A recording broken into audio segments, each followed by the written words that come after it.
Hello everyone, welcome to Uplift Physics. This is Pankaj Gupta. In this video, we are going to discuss our next 5 questions of mechanics series, which is from question number 21 to 25. Okay, these questions are discussed in such a manner that you can get the maximum output from these questions towards JEE Advanced. So let's start. Question number 21. इस question में आपसे कहा जा रहा है कि a cylinder of radius 5 centimetre and mass 3 kilogram is cut into thirds. मतलब हमारे पास एक सिलेंडर है जिसका मास 3 किलोग्राम है और उसका रेडियस 5 सेंटीमीटर है। उसको हमने 3 हिस्सों में बांट दिया है, ठीक है। तो उसका एक हिस्सा हमने यहाँ पे यूज कर लिया है। जैसे आप ये देख रहे हैं, ये वाला पार्ट, तो ये एक सिलेंडर का एक पार्ट है, ठीक है। इसी तरह से हमारे पास the same thing is done to a second cylinder of radius 5 centimetre and mass 6 kilogram. मतलब एक 3 किलोग्राम का सिलेंडर लेके उसका 1/3 पीस ले लिया और एक 6 किलोग्राम का सिलेंडर लेके उसका भी हमने 1/3 पीस ले लिया, ठीक है। और इन दोनों को कहा जा रहा है a piece from one cylinder is glued to a piece from the other one giving the arrangement shown. तो देखिए, इसने कहा कि आपसे एक पीस पहले सिलेंडर से लिया, दूसरा पीस दूसरे सिलेंडर से लिया और उनको आपस में यहाँ पर देखिए हमने यहाँ पर ग्लू कर दिया, इनको यहाँ पर ग्लू की हेल्प से चिपका दिया है और इनको एक ही पीस में कन्वर्ट कर दिया है, ठीक है। तो आपसे कहा जा रहा है कि where the radius OA is horizontal. यहाँ पर ये देखिए, ये जो OA आप रेडियस देख रहे हैं ये हॉरिजॉन्टल है। इस तरह से हमने इसको चिपका दिया है, वॉल और ग्राउंड की हेल्प से हमने इसको यहाँ पे रखा हुआ है, ठीक है। तो क्वेश्चन कह रहा है the floor is perfectly rough and the wall is perfectly smooth. आपका जो फ्लोर है वो परफेक्टली रफ है और जो वॉल है वो परफेक्टली स्मूथ है। तो आपको क्या फाइंड आउट करना है, what is the force of the cylinder on the wall. तो आपको बताना है कि इस सिलेंडर की वजह से वॉल पर कितना फोर्स लग रहा है। क्वेश्चन नंबर 1 ये है। और सेकंड क्वेश्चन आपसे पूछ रहा है how far from the centre along the radius OA one have to place a point mass capital M so that the system would remain in equilibrium if the wall were removed। आपसे कहा जा रहा है ये जो OA part देख रहे हैं वहां पर हमें एक कैपिटल M मास का पार्टिकल रखना है और इस वॉल को रिमूव कर देना है। इस वॉल को रिमूव करने के बाद भी इसी सिचुएशन में, मतलब OA को हॉरिजॉन्टल रखते हुए इसका सिस्टम का इक्विलिब्रिया होना चाहिए, ठीक है। तो सबसे पहले स्टूडेंट्स मैं आपको ये बता देता हूँ कि इनके मासेस क्या क्या होंगे, जो आपको क्वेश्चन में M और 2M शो किया गया है। तो जो M है वो 3 किलोग्राम वाले का 1/3 पार्ट है। तो कैपिटल M जो है वो हमारे पास 3/3 that is equals to 1 kilogram है। ओके, तो डेफिनेटली ये 1 किलोग्राम का है तो ये 2 किलोग्राम का है। तो इन्होंने इसको M और 2M लिखा हुआ है। तो कैपिटल M एज पर क्वेश्चन हमारे लिए 1 किलोग्राम होगा, ठीक है। तो देखिए, इस क्वेश्चन को सॉल्व करने से पहले हमें ये पता करना पड़ेगा जो हमारे सिलेंडर के पीसेस हैं उनका सेंटर ऑफ मास कहाँ पर है। उसके बाद हम इस क्वेश्चन को आगे प्रोसीड करेंगे, ठीक है। तो सबसे पहले जो सिलेंडर के पीस हैं इनका सेंटर ऑफ मास कहाँ पर है, हम पहले उसको एस्टिमेट करेंगे। उसके बाद फिर हम इन दोनों क्वेश्चन के पार्ट को सॉल्व करेंगे। ये हमारे पास एक सिलेंडर का पीस है जिसका रेडियस कैपिटल R है, आर्क एंगल थीटा मैंने मान लिया और इसकी लेंथ L है हमारे पास, ठीक है। इस क्वेश्चन के अकॉर्डिंग अगर हम बात करें तो ये हमारा थीटा जो है वो 2π/3 होना चाहिए, क्योंकि जो सेंटर है उस पर टोटल एंगल 2π बनेगा और उसका 1/3 पार्ट एस्टिमेट करेंगे तो वो एंगल 2π/3 होगा, ठीक है। तो फिलहाल मैं इसके थीटा के कंसर्न बात कर रहा हूँ। तो देखिए, मुझे इस सिस्टम का सेंटर ऑफ मास एस्टिमेट करना है, ठीक है, इस सिलेंडर के पीस का। तो उसके लिए पता है मैं इस सिस्टम को बहुत सारे डिस्क के पार्ट में ब्रेक कर सकता हूं। कैसे? जैसे आप ये देख रहे हो, ये जो फ्रंट फेस है ये एक डिस्क का पार्ट है, ठीक है, जिसका ये आर्क एंगल थीटा है। अब देखिए, ये एक डिस्क का पार्ट है, ऐसे ही दूसरा, तीसरा, चौथा, इस तरह से आप इनफाइनाइट पीसेस अगर कनेक्ट कर देंगे तो ये एक सिलेंडर का पीस बन जाएगा टोटल L लेंथ तक। तो इस पूरे पार्ट को सॉल्व करने के लिए हमें जो ये सिलेंडर है ना, उसमें जो ये डिस्क का पार्ट जो है, आपको इसका पहले तो आपको सेंटर ऑफ मास पता होना चाहिए। तो यहाँ पर हम इस डिस्क के पार्ट के इनफाइनाइट पीसेस कर सकते हैं और वो सब जो डिस्क के पार्ट होंगे वो यूनिफॉर्म होंगे, ठीक है। तो हमें इस डिस्क के पार्ट का पहले सेंटर ऑफ मास पता होना चाहिए, उसके बाद हम इस सिलेंडर के पार्ट का सेंटर ऑफ मास एस्टिमेट करेंगे, ठीक है। और इस डिस्क के पार्ट का सेंटर ऑफ मास एस्टिमेट करने के लिए मुझे सबसे पहले रिक्वायर्ड होगा कि एक यूनिफॉर्म आर्क, क्योंकि आप किसी भी जो डिस्क के पार्ट की बात कर रहे हैं ना, उसको आप बहुत सारे आर्क्स, जैसे यहां पर मैं फॉर्म करता हूं, जैसे ये एक आर्क हो गया, ये दूसरा आर्क हो गया, इस तरह से आप इनफाइनाइट आर्क का कॉम्बिनेशन कह सकते हो। तो आपको एक यूनिफॉर्म आर्क का जब सेंटर ऑफ मास मिल जाएगा तो उसकी हेल्प से हम क्या करेंगे, इस डिस्क के पार्ट का सेंटर ऑफ मास एस्टिमेट करेंगे और उसके बाद इस सिलेंडर को हम उस डिस्क के पार्ट के इनफाइनाइट पीसेस में कट कर देंगे और उसके करस्पॉन्डिंग हमें इस सिलेंडर के पीस का सेंटर ऑफ मास मिल जाएगा, ठीक है। तो सबसे पहले हम लोग सॉल्व करने वाले हैं एक यूनिफॉर्म आर्क का सेंटर ऑफ मास कहाँ होता है। वैसे स्टूडेंट्स आपको याद होना चाहिए, जस्ट फॉर द प्रैक्टिस मैं आपको सॉल्व करके बता रहा हूं। तो देखिए, ये मैंने मान लिया कि मेरे पास एक यूनिफॉर्म आर्क है, ठीक है, जिसका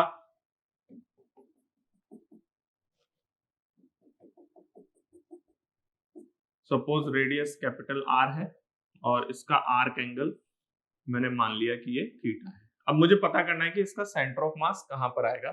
तो हम इस यूनिफॉर्म आर्क को इनफाइनाइट पॉइंट मासेस के कॉम्बिनेशन में ब्रेक कर सकते हैं और उसके करस्पॉन्डिंग हम इसका सेंटर ऑफ मास एस्टिमेट कर सकते हैं। तो देखिए, पहले मैं प्रेडिक्ट कर रहा हूं कि इसका सेंटर ऑफ मास कहां होगा, ताकि हमारी जो मैथमेटिकल एक्सरसाइज है वो थोड़ी कम हो जाए। तो देखिए, मैंने क्या किया, यहां पर एक डीएम मास सेलेक्ट किया, किसी डीएल लेंथ का कट लगा के, तो ये मेरे पास एक डीएम मास आ गया, ठीक है। इसी तरह से मैंने यहाँ पर सिमेट्रिकली सामने एक और डीएम मास सेलेक्ट कर लिया, ये दोनों इक्वल मास के हैं, ठीक है, बिल्कुल आमने सामने। तो आपको पता है कि इस दोनों का अगर हम सेंटर ऑफ मास देखें तो ये दोनों इक्वल मासेस हैं और दो इक्वल पॉइंट मास सिस्टम का जो सेंटर ऑफ मास होता है वो इनके लाइन ज्वाइनिंग के बिल्कुल मिडल में होता है।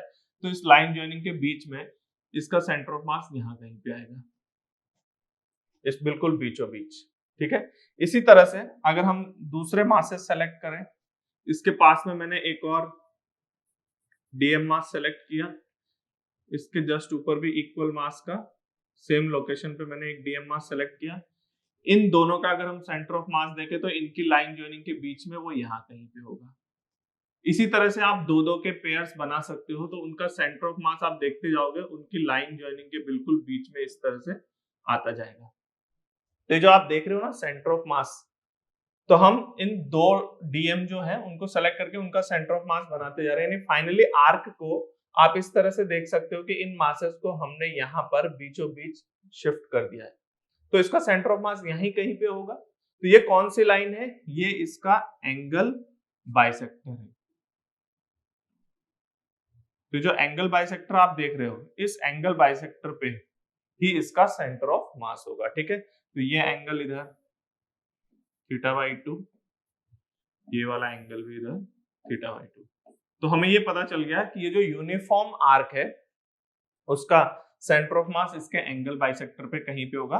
तो मैंने यहां पर एक ओरिजिन कंसीडर कर लिया, ठीक है, और इसके करस्पॉन्डिंग इधर एक्स एक्सिस मान लिया और एंगल बाइसेक्टर के अलोंग हमने वाई एक्सिस कंसीडर कर लिया, ठीक है। तो अब देखिए, मुझे पता चल गया कि जो सेंटर ऑफ मास है वो इस वाई एक्सिस पे आने वाला है। तो हम इस सिस्टम का जो सेंटर ऑफ मास है सिर्फ वाई में एस्टिमेट कर लेते हैं, उसी से हमें पता चल जाएगा कि सेंटर ऑफ मास की लोकेशन कहां पर है। उसके हेल्प से फिर हम डिस्क के पार्ट का एस्टिमेट करेंगे। तो हमने क्या किया, यहाँ पर हमने यहाँ पर ये जो आप एंगल बाइसेक्टर देख रहे हैं, इससे हम फाई एंगल पे गए और हमने कट लगाया डी फाई एंगुलर विड्थ का। डी फाई बहुत छोटा है, तो उसके करस्पॉन्डिंग हमारे पास एक पार्ट सेलेक्ट हुआ है आर्क का, वो ये वाला पार्ट है।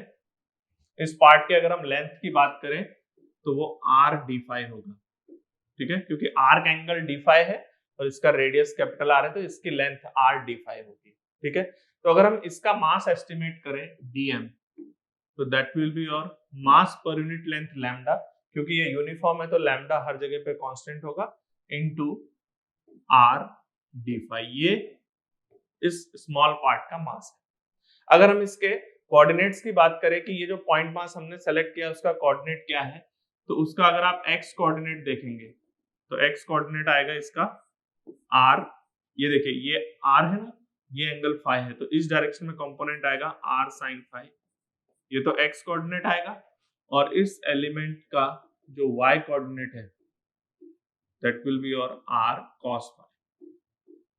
तो क्योंकि हमें पता चल चुका है कि जो सेंटर ऑफ मास है वो इस एंगल बाइसेक्टर पे ही कहीं पर है, तो हम इसका सीधा सीधा y कोऑर्डिनेट एस्टिमेट कर रहे हैं। ठीक है, तो देखिए इस सिस्टम का YCM कहां पर होगा, तो एज पर the definition of centre of mass integration dm y divided by integration dm।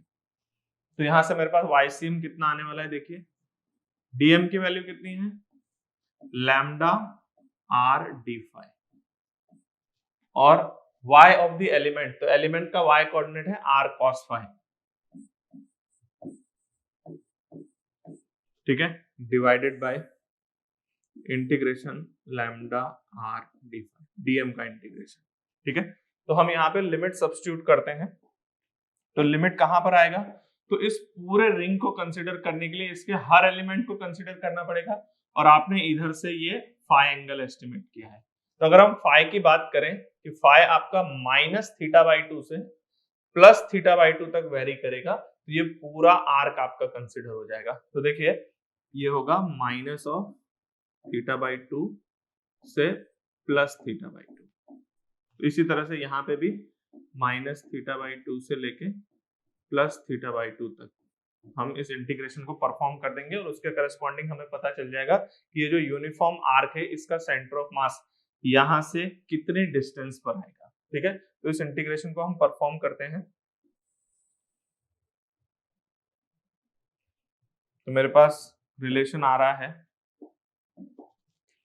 That YCM equals to, देखिए जो कांस्टेंट है उसको बाहर निकाल लेते हैं, तो लैम्डा आर स्क्वायर, इधर से लैम्डा आर, तो लैम्डा आर कैंसिल आउट हो जाएगा, ऊपर एक बचेगा कैपिटल आर, इंटीग्रेशन -θ/2 से लेके +θ/2, okay, cos phi d phi upon integration d phi, and the limit is from -θ/2 to +θ/2। ठीक है, तो इसको हम लोग सिंपली इंटीग्रेट कर सकते हैं, बहुत ही इजी इंटीग्रेशन है। तो देखिए मेरे पास YCM कितना आ जाएगा, that is equal to capital R, okay, cos phi का इंटीग्रेशन कितना होता है, sin फाई, तो this is your sin phi, limit from -θ/2 to +θ/2 upon phi की वैल्यू d फाई 1 का इंटीग्रेशन आएगा आपके पास phi, and the limit is from -θ/2 to +θ/2। ठीक है, तो इसका YCM कितना है, that YCM that is equal to capital R sin θ/2 minus of sine of -θ/2 upon θ/2 minus of -θ/2। तो देखिए यहां से सॉल्व करने पे आपके पास सेंटर ऑफ मास कहां पर आएगा इस सिस्टम का, तो देखिए that YCM of uniform arc that is equals to 2r sin θ/2 upon theta. तो स्टूडेंट्स मेरा सजेशन है कि ये आपको याद होना चाहिए। ठीक है, 2r sin θ/2 अपॉन थीटा, ये सेंटर ऑफ मास, हमने यहाँ पे एक यूनिफॉर्म डिस्क का पार्ट कंसिडर किया है। ठीक है, तो ये जो यूनिफॉर्म डिस्क का पार्ट है उसका आर्क एंगल थीटा शो किया है और रेडियस कैपिटल आर है। तो देखिए इस सिस्टम का सेंटर ऑफ मास एस्टिमेट करने के लिए हम क्या थ्योरी अप्लाई करेंगे कि हम किसी गिवन सिस्टम का सेंटर ऑफ मास एस्टिमेट करने के लिए हम उसको सेवरल छोटे छोटे सिस्टम ऑफ पार्टिकल्स में ब्रेक कर सकते हैं। तो देखिए स्टूडेंट्स हमने अभी पता लगाया कि एक यूनिफॉर्म आर्क का सेंटर ऑफ मास कहाँ होता है, तो हम यहाँ पे जो ये हमारा डिस्क का पार्ट है इसको हम इनफाइनाइट आर्क्स का कॉम्बिनेशन कह सकते हैं। कैसे, जैसे कि ये हमारे पास सेंटर है, तो यहां से मैंने स्मॉल आर रेडियस पे एक कट लगाया, स्मॉल आर डिस्टेंस पे जाके, और एक कट लगाया आर से लेके आर प्लस डी आर के लिए। ओके, तो ये डी आर विड्थ है, ठीक है। तो ये डी आर इतना छोटा है, टेंड्स टू 0 है, कि ये हमारे लिए एक पतला आर्क जैसा बिहेव करेगा। तो हमें पता है कि ये जो आर्क है इसका सेंटर ऑफ मास कहाँ होता है, तो हमें पता है आर्क का सेंटर ऑफ मास उसके एंगल बाइसेक्टर पर सेंटर से कितनी डिस्टेंस पे होता है, दैट इज 2r/थीटा sin θ/2 डिस्टेंस पे होता है, ठीक है।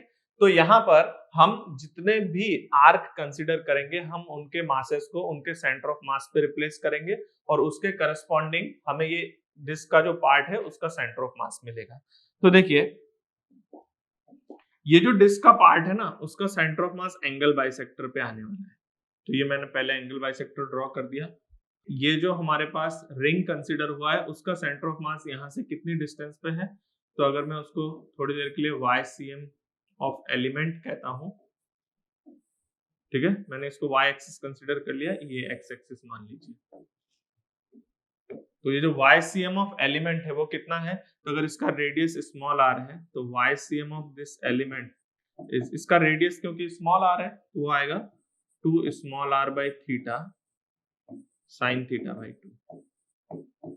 ओके, तो इसका जो मास है वो इसके सेंटर ऑफ मास पे हम शिफ्ट कर देंगे और उसके करस्पॉन्डिंग आप देख सकते हैं जितने भी आर्क बनेंगे ये सारे आर्क इसी एंगल बाइसेक्टर पे अपना सेंटर ऑफ मास रख रहे हैं। तो पूरे जो डिस्क का पार्ट है उसका भी सेंटर ऑफ मास इसी एंगल बाइसेक्टर पे आएगा, ठीक है। तो सबसे पहले हम इस एलिमेंट का मास एस्टिमेट करते हैं। तो देखिए ये एक यूनिफॉर्म डिस्क है, ये एक सरफेशियल एलिमेंट है, तो इसका हम सिग्मा जो लिखेंगे वो होगा मास पर यूनिट एरिया।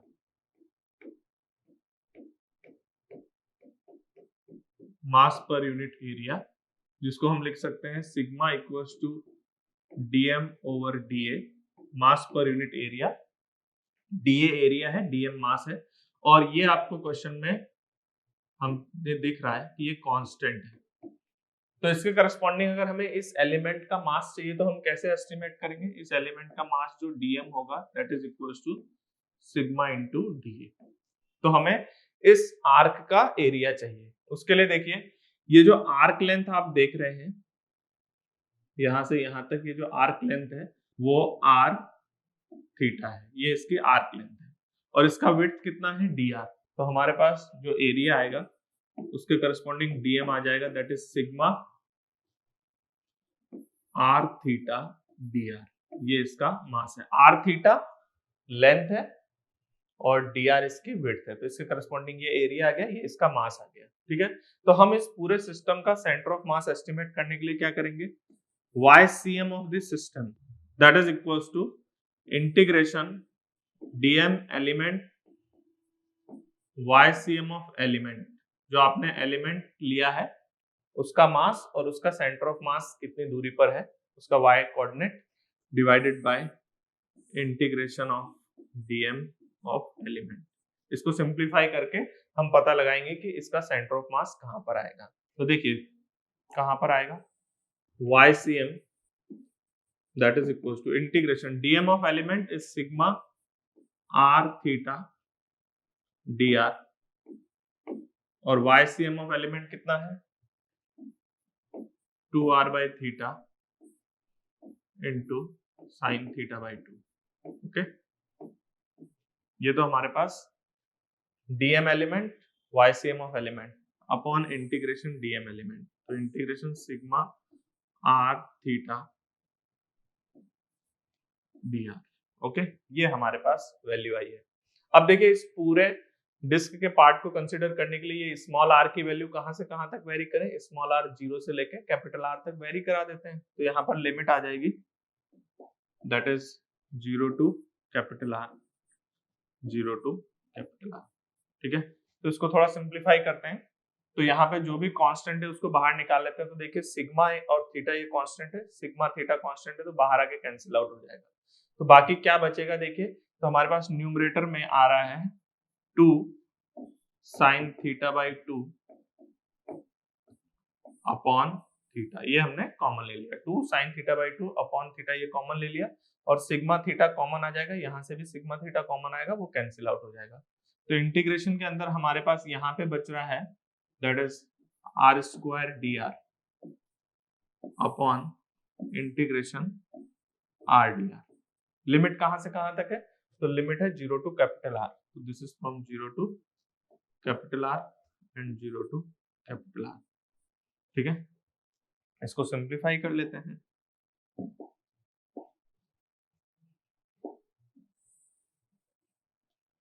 मेरे पास आएगा YCM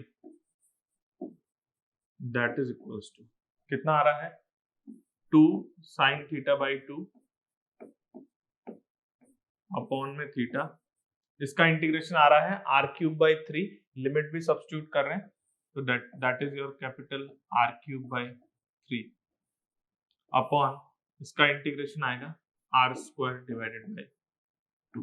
ठीक है, मैंने लिमिट भी सब्स्टिट्यूट कर दिया और यहां से हमें पता चल गया कि इस एलिमेंट का YCM कहां पर आ रहा है। This YCM is your 4 capital R sin theta by 2 upon 3 theta, ये सेंटर ऑफ मास आया है। ठीक है, तो स्टूडेंट्स अगर आप हो सके तो इस रिजल्ट का भी ध्यान रखें कि एक यूनिफॉर्म डिस्क का जो पार्ट होता है उसका सेंटर ऑफ मास कहाँ पे होता है। देखिए जनरली आप लोग सेमी सर्कुलर आर्क का याद रखते हो और आप सेमी सर्कुलर जो डिस्क है उसका भी आप याद रखते हो। जैसे सेमी सर्कुलर डिस्क का कहाँ पर आता है 4r/3 पाई, तो अगर आप यहाँ पर थीटा की वैल्यू पाई रख दें सेमी सर्कल के करस्पॉन्डिंग तो साइन पाई/2 1 हो जाएगा, 4r/3 पाई आ जाएगा। तो ये हमारे पास सेंटर ऑफ मास आया है।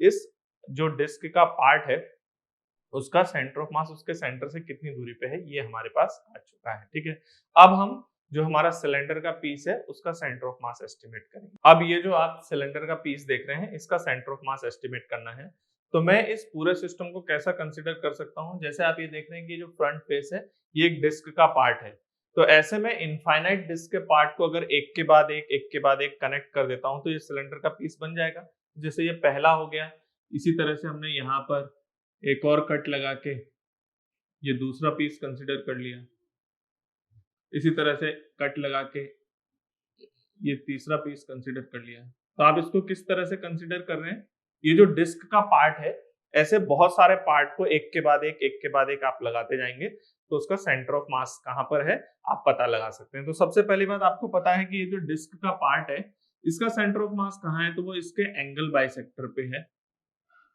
और यहाँ कहीं पे है। कितनी डिस्टेंस है, तो आपको पता है कि ये हाइट कितनी है, ये हाइट है 4r sin theta by 2 upon 3 theta, यहाँ पर है।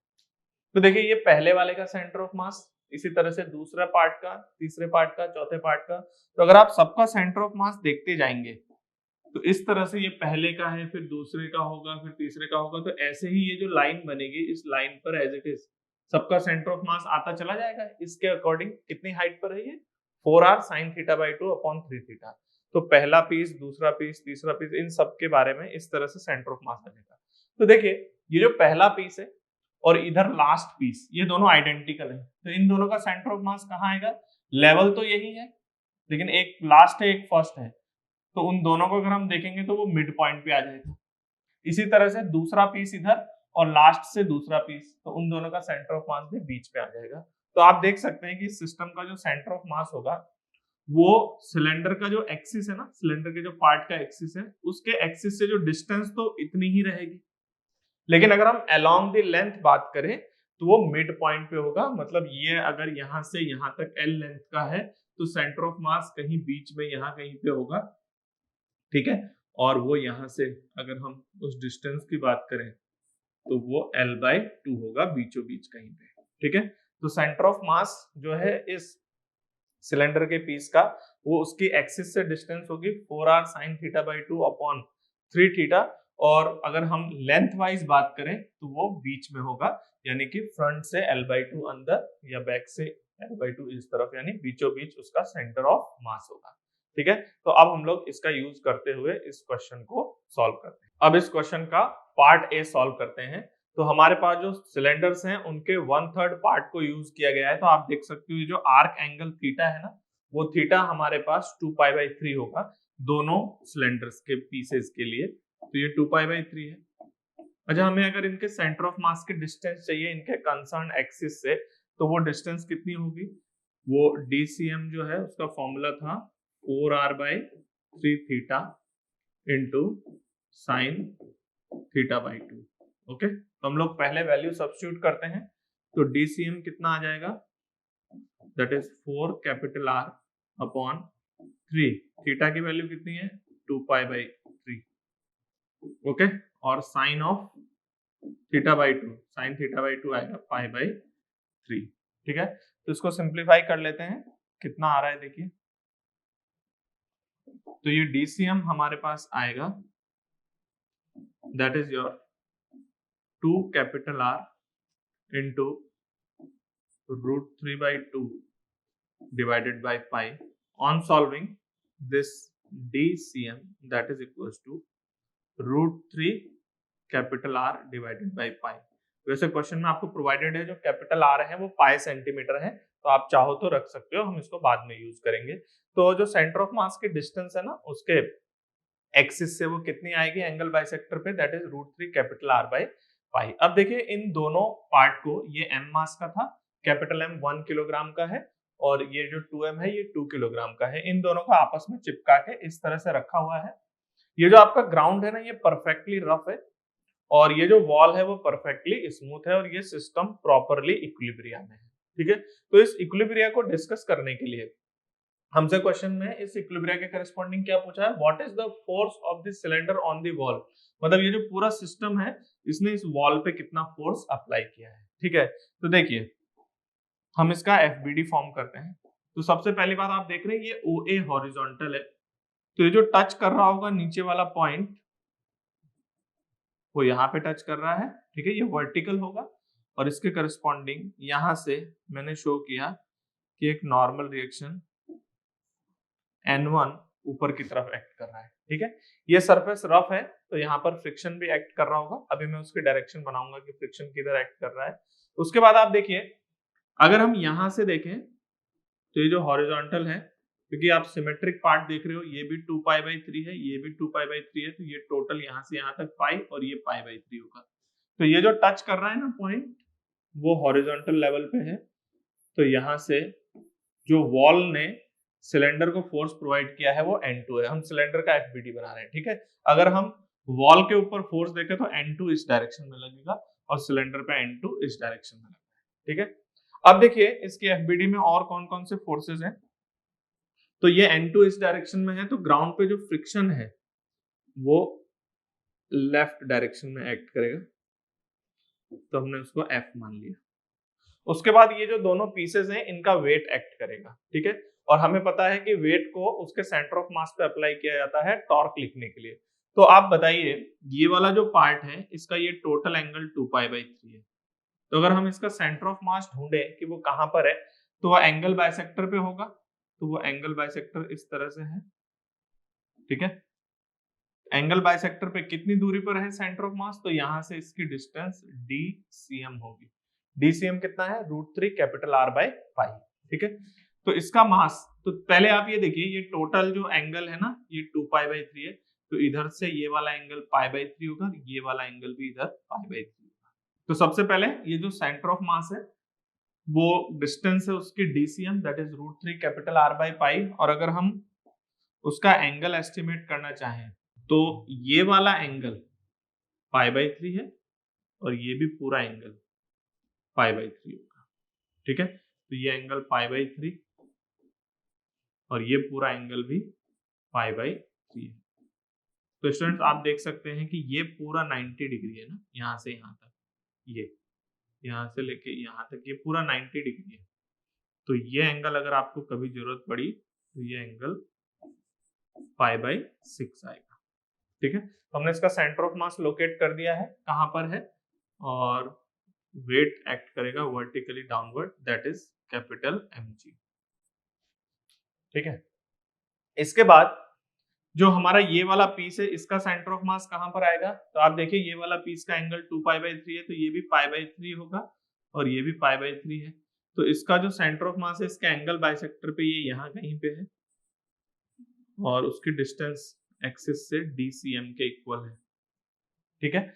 और ये हॉरिजॉन्टल लेवल कैसे आ रहा है, देखिए ये एंगल 2π/3 और इधर से ये π/3 होना चाहिए, तो डेफिनेटली ये टोटल एंगल पाई होगा, तो OA हॉरिजॉन्टल है तो ये उसके अपोजिट इस डायरेक्शन में, तो ये दूसरे का सेंटर ऑफ मास है, तो इसका वेट वर्टिकली डाउनवर्ड एक्ट कर रहा है, दैट इज 2 mg। तो स्टूडेंट्स ये पूरा सिस्टम अंडर दीज फोर्सेस ये इक्विलिब्रियम में है, ठीक है। तो अब मुझे क्या एस्टिमेट करके बताना है, मुझे बताना है ये N2 कितने मैग्नीट्यूड का है, लेकिन क्योंकि फोर्स आपको बताना है ऑन द वॉल, तो वॉल पे इधर लगेगा, तो आपको ये N2 एस्टिमेट करके बताना है इस पर्टिकुलर पार्ट में।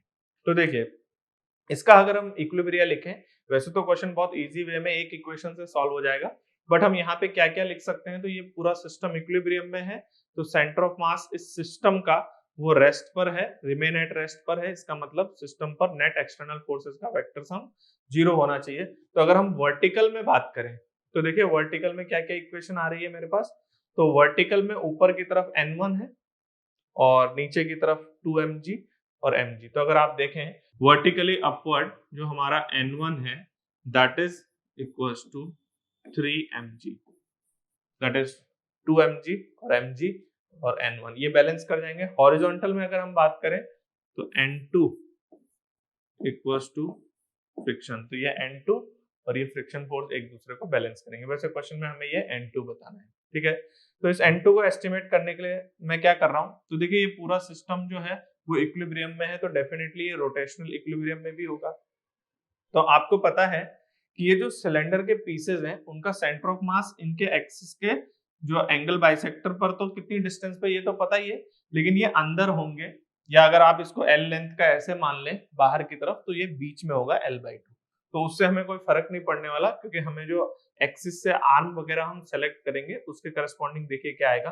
तो सबसे पहले ये जो पॉइंट ऑफ कांटेक्ट पर जो एक्सिस है ना उसको मैंने मान लिया A एक्सिस, इस तरह से देखिएगा ध्यान से, ये जो आप मार्कर देख रहे हैं जैसे बोर्ड के प्लेन के परपेंडिकुलर अंदर ये एक्सिस है, इस एक्सिस के अबाउट हम सिस्टम का रोटेशनल इक्विलिब्रिया डिस्कस करने जा रहे हैं, ठीक है।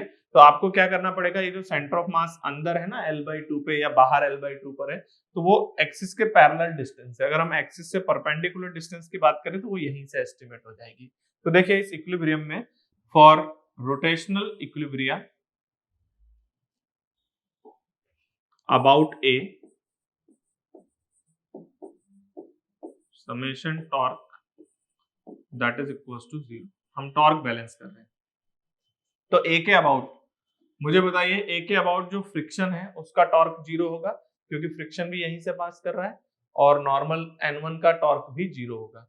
तो अगर हम A के अबाउट बात करें तो हमारे पास फ्रिक्शन का टॉर्क और नॉर्मल रिएक्शन का टॉर्क 0 है, ठीक है। इसके बाद इसके अबाउट मेरे पास N2 का टॉर्क कितना है, तो N2 का टॉर्क है मेरे पास N2 इनटू आर्म कितना होगा, तो ये लाइन ऑफ एक्शन ये है, तो यहां से इसकी डिस्टेंस कैपिटल R होगी, तो N2 का आर्म है कैपिटल R।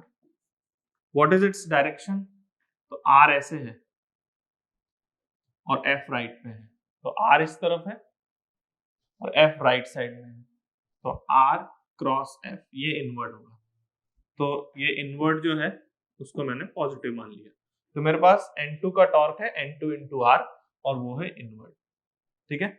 इसके बाद हम mg का टॉर्क देखते हैं, तो mg का टॉर्क कितना है, कैपिटल mg इनटू, यहां से आप देखिए तो इसका लाइन ऑफ एक्शन ये है, तो एक्सिस से परपेंडिकुलर डिस्टेंस यही होगी, तो ये डिस्टेंस कितनी आएगी, तो देखिए ये डिस्टेंस यहां से यहां तक DCM है, ओके। और आप देख सकते हो कि ये वाला एंगल π/3 है, तो DCM का अगर हम इधर कंपोनेंट लें ये वाली डिस्टेंस,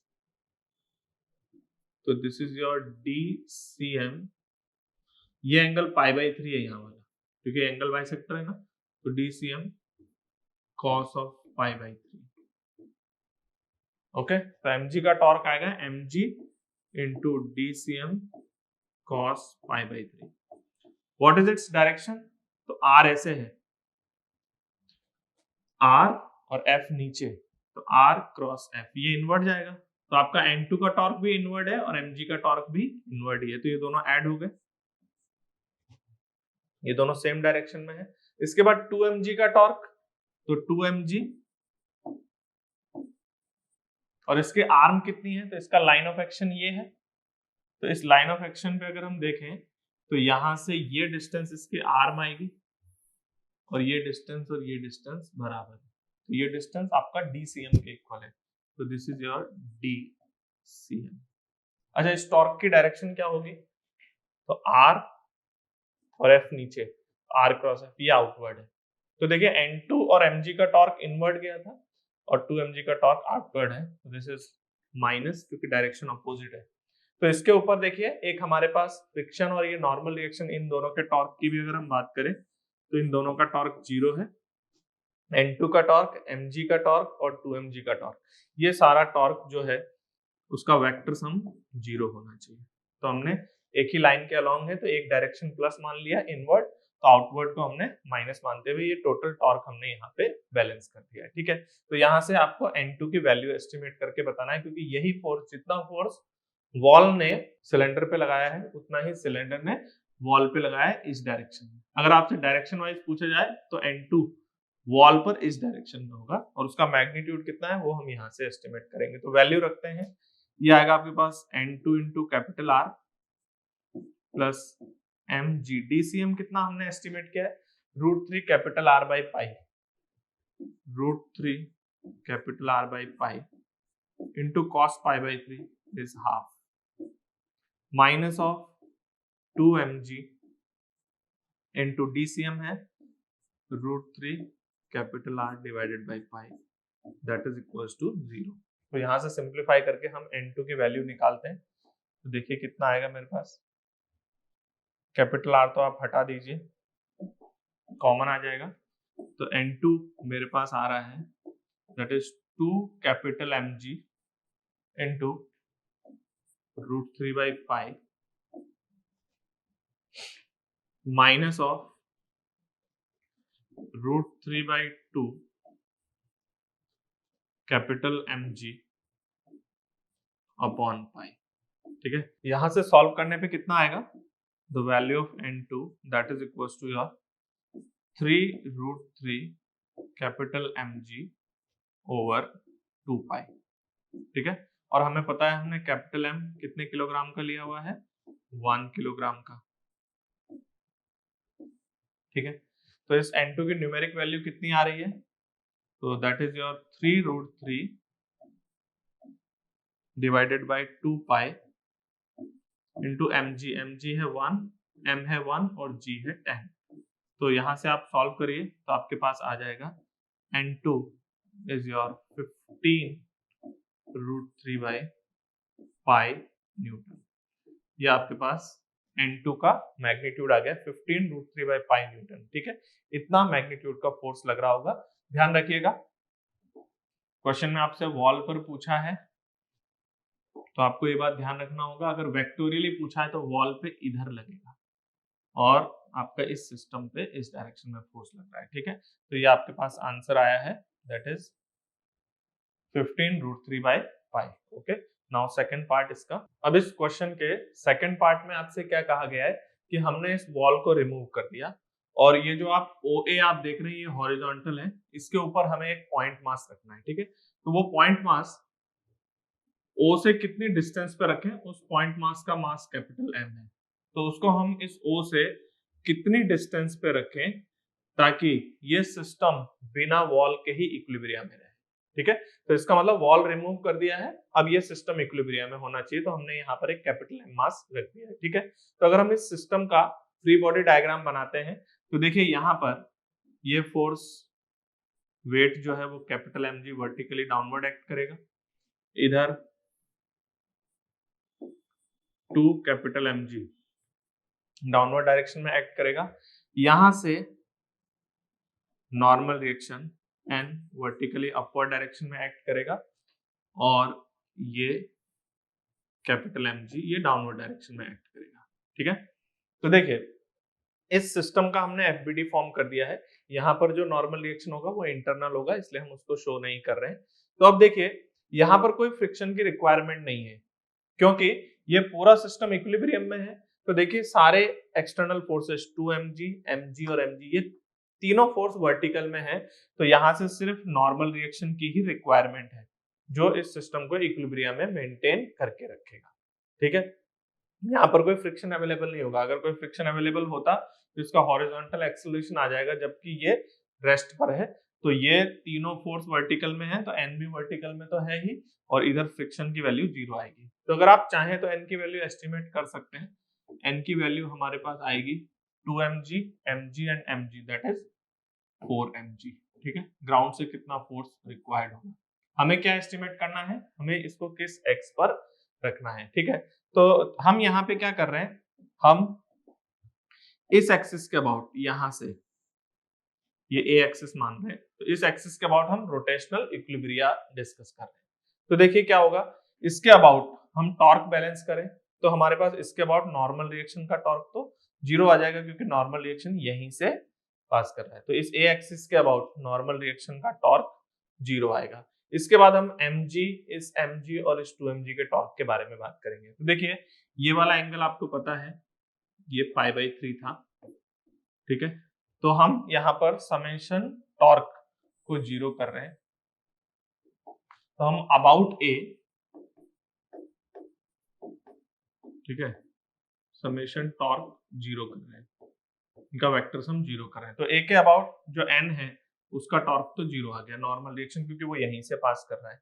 उसके बाद इस mg का टॉर्क कितना होगा, तो वो आएगा प्लस mg, और इसके आर्म चाहिए आपको, तो आर्म जो है वो ये डिस्टेंस है, जैसा कि हमने पिछले पार्ट में किया है। ये डिस्टेंस कितना है, तो ये डीसीएम है, तो डीसीएम का कंपोनेंट इस डायरेक्शन में ये है डीसीएम cos π/3। तो कैपिटल एमजी का टॉर्क आया capital MG into DCM cos of π/3, इसका टॉर्क आ गया। डायरेक्शन क्या होगी, आर क्रॉस एफ इनवर्ट, तो मैंने इनवर्ट पॉजिटिव मान लिया। प्लस इस mg का टॉर्क, तो कैपिटल mg इंटू इसके आर्म डायरेक्टली ये है, तो इस एक्सिस से परपेंडिकुलर डिस्टेंस ये x ही होगा, तो इंटू x, और इसकी डायरेक्शन भी आप देखिए तो r इस तरफ है और f नीचे है, तो r क्रॉस f ये भी इन्वर्ट जाएगा, तो ये भी प्लस में आएगा। ओके, इसके अलावा अब हम 2mg का टॉर्क लिखते हैं। तो 2mg जो है वो डाउनवर्ड डायरेक्शन में एक्ट कर रहा है, तो अगर हम 2mg के आर्म की बात करें इस एक्सिस से, तो ये यही डिस्टेंस होगी क्योंकि ये इसका लाइन ऑफ एक्शन है, तो ये डिस्टेंस, तो ये डिस्टेंस बराबर है, तो इसका टॉर्क आएगा 2 कैपिटल mg इनटू ये डिस्टेंस है dcm। इसकी डायरेक्शन क्या होगी देखिए, तो r इस तरफ है और f नीचे है, नीचे की तरफ, तो r क्रॉस f आउटवर्ड आएगा, तो ये दोनों का टॉर्क इनवर्ड है, इसका टॉर्क आउटवर्ड है, तो ये नेगेटिव साइन सब्स्टिट्यूट कर देते हैं डायरेक्शन अपोजिट होने की वजह से, दैट इज इक्वल टू 0। तो ये हमने टॉर्क बैलेंसिंग का इक्वेशन लिख दिया है। ठीक है, तो इसको सिंप्लीफाई करते हैं, देखिए क्या आएगा, मेरे पास mg को हम हटा देते हैं, तो ये dcm cos π/3 divided by 2 plus x minus of 2 dcm that is equal to 0। यहां से x की वैल्यू आ रही है x equal to 3 dcm divided by 2, तो ये हमारे पास x आ गया। dcm हमने एस्टिमेट कितना किया हुआ है, तो दैट इज योर 3 dcm है आपके पास √3 कैपिटल R ओवर पाई और डिवाइडेड बाई 2। ठीक है, तो इस क्वेश्चन के करस्पॉन्डिंग आपका जो कैपिटल R गिवन है ना, वो आपको गिवन है पाई सेंटीमीटर, तो यहां से आपके पास x की वैल्यू आ रही है that is 3√3 divided by 2 centimetre, pi से पाई कैंसिल आउट हो जाएगा, तो इस पॉइंट मास को हम कहां पर सब्स्टिट्यूट करें, वो हमारे पास आ गया है कितनी डिस्टेंस पे रखें कि ये सिस्टम बिना वॉल के ही इक्विलिब्रियम में रह सके। ठीक है, तो देखिए स्टूडेंट्स, इसको आप एक और तरह से कर सकते थे, मतलब तरीका तो सब एक ही होता है। जैसे आपको दिख रहा है ना, यहाँ से n का टॉर्क 0 है, तो आपको पता है m, m और 2m, ये जो टोटल 4mg है या 4m मास है, यानी इस 4 mg का टॉर्क भी 0 होना चाहिए, यही तो किया है हमने, तो इसको बैलेंस कर दिया है। तो वो टॉर्क इस एक्सिस के अबाउट 0 होने का मतलब है कि ये 2m, ये m और ये n, इस पूरे सिस्टम का सेंटर ऑफ मास इस वर्टिकल लाइन पे ही कहीं आना चाहिए। तो वो क्या होगा, वो भी एक्सिस से पास कर जाएगा और n भी एक्सिस से पास कर रहा है, तो a के अबाउट अगर हम बात करें तो n का टॉर्क 0 आएगा, तो 4 mg का टॉर्क भी 0 आना चाहिए। इसका मतलब 4 mg का लाइन ऑफ एक्शन ये होना चाहिए। तो आप ऐसे भी सॉल्व कर सकते हो कि इस सिस्टम का सेंटर ऑफ मास इस वर्टिकल लाइन पर आ जाए। Okay, next problem, question number 22। Question number 22 में आपसे कहा जा रहा है कि a uniform rod AB is bent in the shape of an arc of circle. देखिए एक हमारे पास रॉड AB है, उसको हमने एक आर्क ऑफ अ सर्कल के फॉर्म में बेंड कर दिया है। ठीक है, उसको बेंड करने के बाद हमने इस तरह से एक हिंज की हेल्प से इस आर्क को अटैच कर दिया है। क्वेश्चन में आपको प्रोवाइडेड है कि जो आर्क है उसका आर्क एंगल आपको दिखाई दे रहा है, दैट इज 2 बीटा, और इस आर्क का जो रेडियस है वो आपको क्वेश्चन में स्मॉल b प्रोवाइडेड है। ठीक है, अच्छा हमने इस आर्क को इस तरह से हिंज किया है कि ये जो इसके दोनों एंड्स आप देख रहे हो a और b, इन a और b को ज्वाइन करने पर AB जो है वो वर्टिकल होना चाहिए। ठीक है, इस तरह से हमने इस सिस्टम में इसको हिंज करके रखा हुआ है। तो क्वेश्चन आपसे पूछ रहा है determine the angular acceleration of the rod immediately after it is released. इस सिचुएशन से जब हम इसको रिलीज करेंगे तो इमीडिएटली आफ्टर हमें क्या बताना है, इसका एंगुलर एक्सेलरेशन बताना है, और आपको ये भी बताना है कि show that it is independent of beta. जो आपको इस डायग्राम में शो किया गया है ना, इसका आर्क एंगल 2 बीटा है, तो क्वेश्चन आपसे कह रहा है कि ये बीटा के इंडिपेंडेंट है, ये भी आपको शो करना है। तो देखिए कैसे करेंगे इस क्वेश्चन को। तो ये जो हमारे पास आर्क है उसमें आपको क्या दिखाई दे रहा है कि ये A से जो हम B को ज्वाइन कर रहे हैं ये वर्टिकल है। ठीक है, तो सबसे पहले आपको ये पता होना चाहिए कि इस आर्क का सेंटर ऑफ मास कहां पर है। डेफिनेटली ये एक यूनिफॉर्म रॉड है, तो इसका जो आर्क है वो भी यूनिफॉर्म है, और अभी हमने पिछले क्वेश्चन में सॉल्व किया है जो हमारा यूनिफॉर्म आर्क होता है उसका सेंटर ऑफ मास उसके सेंटर से कितनी दूरी पे होता है। तो देखिए हमने सॉल्व किया था कि DCM एक यूनिफॉर्म आर्क का उसका फॉर्मूला आया था 2r sin theta by 2 upon theta. ठीक है, ये हमने पिछले पार्ट में सॉल्व किया है, जनरली आपको याद होना चाहिए। तो देखिए यहाँ पर जो आपको थीटा प्रोवाइडेड है that is how much, 2 beta. तो अगर हमारे पास थीटा की वैल्यू 2 बीटा हो और रेडियस की वैल्यू स्मॉल b हो तो क्या होगा, तो हमारे पास ये जो DCM आएगा सेंटर ऑफ मास की डिस्टेंस उसके सेंटर से, that is 2 times of b upon 2 beta into sine of 2 beta upon 2। तो इसको सिंप्लीफाई करने से हमारे पास सेंटर ऑफ मास की डिस्टेंस आ रही है that is b upon beta into sine beta, ये हमारे पास है। ठीक है, ये डिस्टेंस कहां से है थोड़ा देख लेते हैं। तो ये जैसे आर्क है तो ये आर्क का सेंटर हो गया, तो उसके करस्पॉन्डिंग यहां से अगर हम सेंटर ऑफ मास के डिस्टेंस की बात करें तो यहाँ कहीं पे इसका सेंटर ऑफ मास होगा, और ये जो डिस्टेंस है इस डिस्टेंस को ही मैंने कहा हुआ है दैट इज DCM। DCM कितना है आप देख सकते हैं, b by beta sine beta. Okay, अब हमने सेंटर ऑफ मास इसलिए एस्टिमेट किया है क्योंकि जस्ट आफ्टर रिलीज हमसे कहा जा रहा है इसका एंगुलर एक्सेलरेशन कितना है। तो सबसे पहले हम ये देख रहे हैं कि ये जो हमारी रिजिड बॉडी है ये इस एक्सिस के अबाउट, ये एक्सिस कौन सा है, बोर्ड के प्लेन के परपेंडिकुलर इस तरह से हिंज से पास करने वाला, तो इस एक्सिस के अबाउट ये ग्राउंड फ्रेम में प्योर रोटेशन में है। ठीक है, और इसका जब हम प्योर रोटेशन एनालाइज कर रहे होंगे तो हमें इसके वेट के टॉर्क की जरूरत पड़ेगी। तो मैंने मान लिया कि लेट्स से इस आर्क का मास m है और इसका वेट mg, ये वर्टिकली डाउनवर्ड एक्ट करेगा। ठीक है, तो इसका टोटल रेडियस कितना है, b है हमारे पास, और ये डिस्टेंस है DCM। तो अगर हम इस एक्सिस से बात करें तो यहां से ये वाली डिस्टेंस आ रही है b minus of DCM। Okay, अब देखिए अबाउट हिंज ये प्योर रोटेशन में है और हमें जस्ट आफ्टर इसका एंगुलर एक्सेलरेशन एस्टिमेट करना है। तो मैंने मान लिया कि लेट्स से इसका एंगुलर एक्सेलरेशन अल्फा इस डायरेक्शन में है, इसका डायरेक्शन मैंने इनवर्ट मान लिया। ठीक है, तो हम लोग अप्लाई करते हैं। तो about the axis of rotation हम क्या अप्लाई करेंगे, torque equals to I alpha. तो अबाउट हिंज हम अप्लाई करेंगे torque equals to I alpha. तो इस पे कौन कौन से टॉर्क अप्लाइड है? तो अगर हिंज के अबाउट अगर हम बात करें, तो अगर हिंज के कोई भी फोर्सेस हैं तो वो यहीं से पास करेंगे, तो उनका आर वेक्टर 0 हो जाएगा। तो हिंज के फोर्सेस जो भी होंगे उनका टॉर्क 0 आएगा। तो इसके अलावा यहाँ पर सिर्फ एक mg का ही टॉर्क है, और वो कितना है mg का टॉर्क? तो देखिए mg multiply by its are.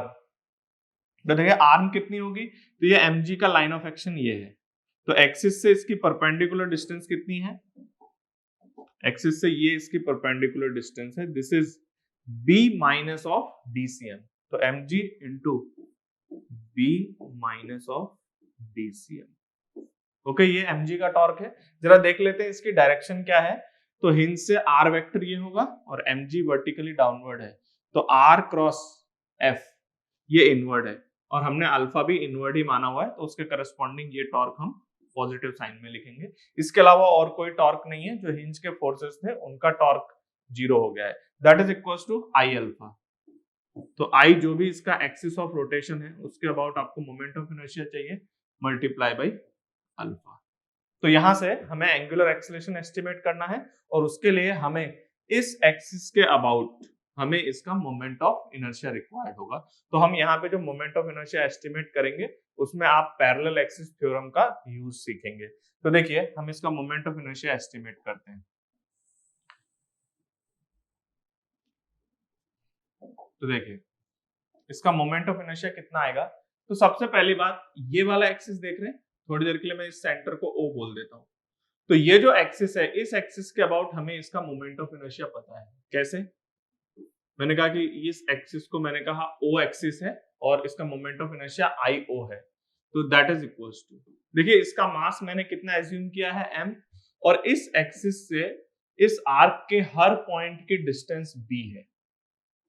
ठीक है, तो यहां से सारे जो पॉइंट मासेस बनेंगे उन सबके डिस्टेंस b होने की वजह से इसका मोमेंट ऑफ इनर्शिया होगा m b स्क्वायर, बहुत इजी वे में। लेकिन ये इस एक्सिस के अबाउट है, और हमें किस एक्सिस के अबाउट चाहिए? इस एक्सिस के अबाउट इसका मोमेंट ऑफ इनर्शिया हमें रिक्वायर्ड है। तो इस एक्सिस के अबाउट निकालने के लिए पहले हम क्या एस्टिमेट करेंगे? ये जो सेंटर ऑफ मास है, तो ये वाला एक्सिस जो सेंटर ऑफ मास से पास हो रहा है, जो O से पास होने वाले एक्सिस के पैरेलल है, तो हम इसके अबाउट मोमेंट ऑफ इनर्शिया मान लेते हैं ICM है। तो पहले हम यहाँ और यहाँ इन दोनों के करस्पॉन्डिंग हम पैरेलल एक्सिस थ्योरम यूज करते हैं। तो देखिए यूजिंग पैरेलल एक्सिस थ्योरम, तो पैरेलल एक्सिस थ्योरम क्या कहता है? I about n axis that is equals to ICM plus MD square. यहाँ पर सेंटर ऑफ मास से पास होने वाला एक्सिस और कंसर्न एक्सिस दोनों आपस में पैरेलल होने चाहिए, और ये जो D होता है वो दोनों पैरेलल एक्सिस के बीच की डिस्टेंस होती है। तो मेरे पास इसका मोमेंट ऑफ इनर्शिया मुझे पता है, दैट इज IO, लेकिन मुझे ICM नहीं मालूम है, तो that is ICM plus MD square. D कितना है? तो यहां से यहां तक की जो डिस्टेंस है वो DCM है हमारे पास, तो ये मेरे पास आ रहा है DCM का होल स्क्वायर। ठीक है, तो यहां से हम एस्टिमेट कर लेंगे ICM कितना आ रहा है, that is IO minus of M into DCM square. ये हमारे पास ICM आ रहा है। ठीक है, अब मुझे मोमेंट ऑफ इनर्शिया एस्टिमेट करना है इस एक्सिस के अबाउट। तो इसमें और इसमें अगर हम पैरेलल एक्सिस थ्योरम लगाते हैं, तो इसको मैंने आई एक्सिस कहा हुआ है, तो मेरा पैरेलल एक्सिस थ्योरम के करस्पॉन्डिंग ये आई एक्सिस कितना होगा? That I axis that is equals to ICM plus MD square. ICM कितना है? ये रहा हमारे पास ICM, I not minus of MDCM का होल स्क्वायर। तो आई एक्सिस कितना आ गया? That I axis that is equal to ICM है आपका I not minus of MDCM का whole square plus MD square. ये D कितना है? ये वाली डिस्टेंस, तो ये वाली डिस्टेंस है B माइनस ऑफ DCM।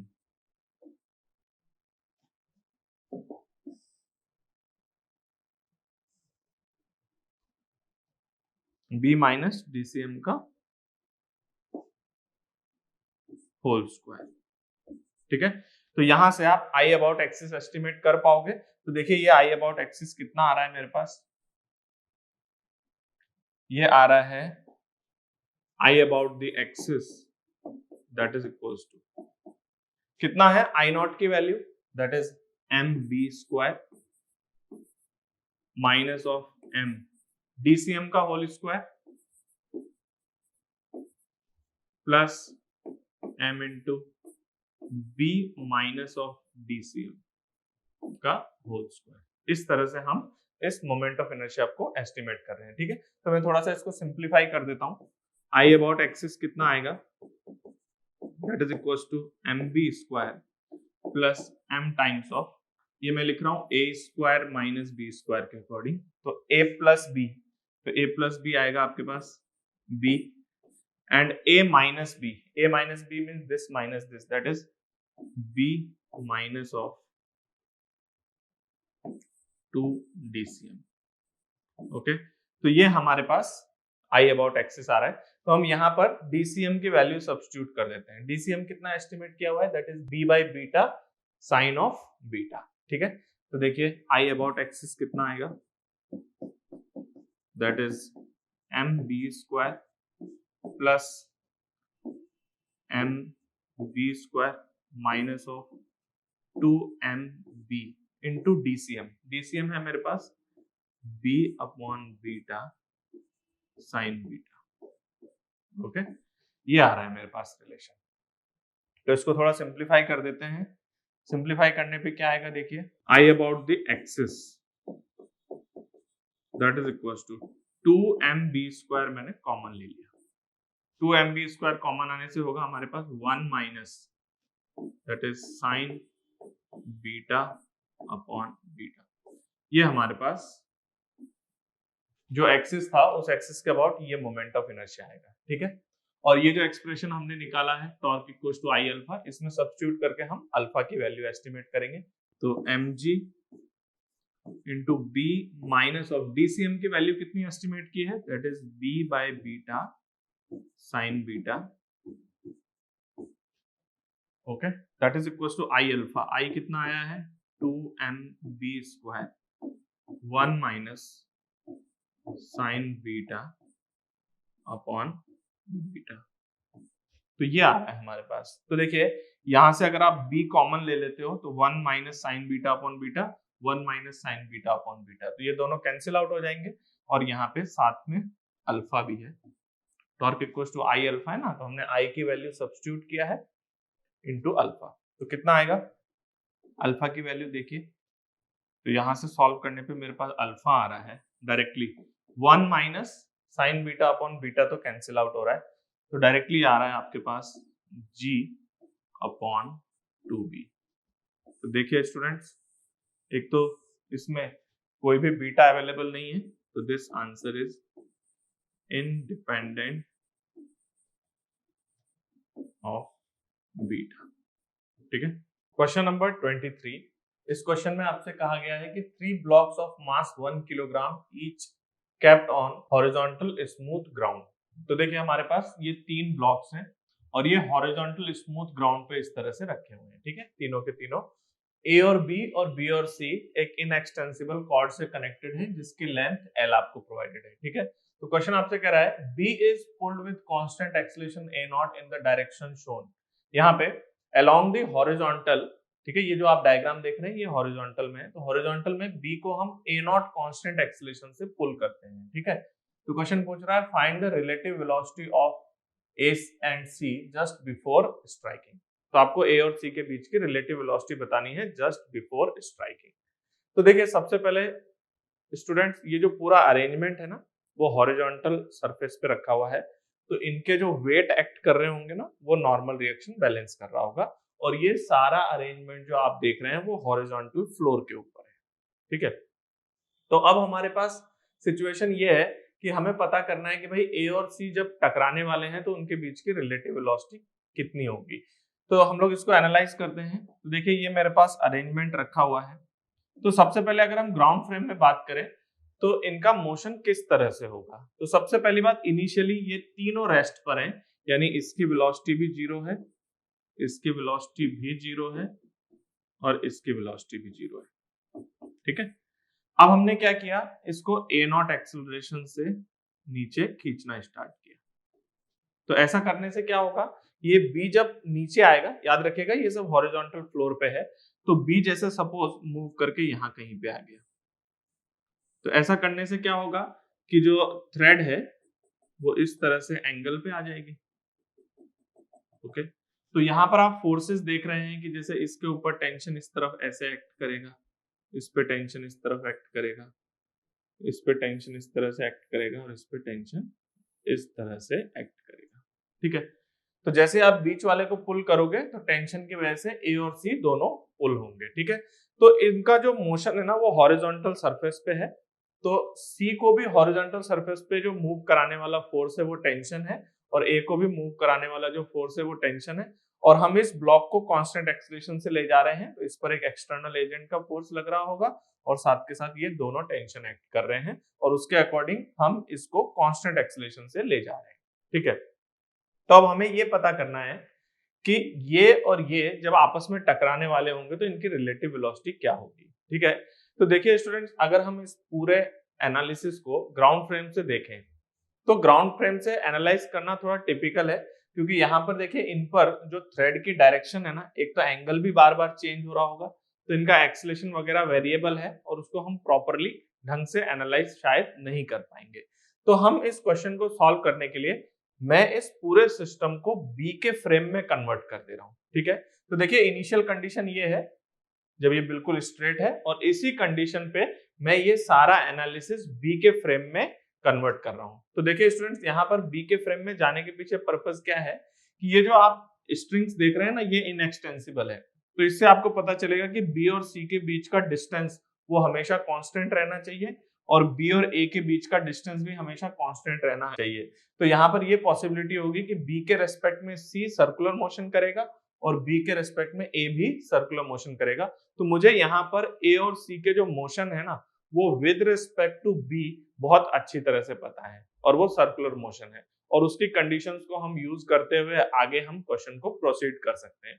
तो मैं यहाँ पे क्वेश्चन को कन्वर्ट कर रहा हूं विद रिस्पेक्ट टू बी। तो सबसे पहली बात, बी जो है वो ए नॉट एक्सेलरेशन से इधर जा रहा है, तो बी आपका एक नॉन इनर्शियल फ्रेम है, और अगर नॉन इनर्शियल फ्रेम है तो बी के फ्रेम में आप कुछ भी अगर एनालाइज करेंगे तो एनएलएम अप्लाई करने से पहले आपको यहाँ पे स्यूडो फोर्सेस के बारे में सोचना पड़ेगा। तो देखिए हम बी के फ्रेम में कन्वर्ट कर रहे हैं, तो अभी ये ग्राउंड फ्रेम में दिख रहा है, तो हम बी के फ्रेम में जाएंगे तो देखिए आप ए बी और सी तीनों की वेलोसिटी 0 है। इसका मतलब इसी मोमेंट पे अगर आप बी के फ्रेम में चले जाते हैं तो बी के फ्रेम में सी की रिलेटिव वेलोसिटी और बी के फ्रेम में ए की रिलेटिव वेलोसिटी दोनों ही 0 होंगी। ठीक है, तो कन्वर्ट करने के बाद देखिए ये मेरे पास ए है, ये बी है और ये सी है। तो ये ए बी और सी, तो इनकी अगर हम ए और सी की रिलेटिव वेलोसिटी की बात करें तो 0 है, तो यहाँ पर रिलेटिव वेलोसिटी 0 है, यहाँ पे भी रिलेटिव वेलोसिटी 0 है। ठीक है, आप इसको u रिलेटिव कह सकते हैं, u रिलेटिव 0 है और इधर भी u रिलेटिव 0 है बी के फ्रेम में।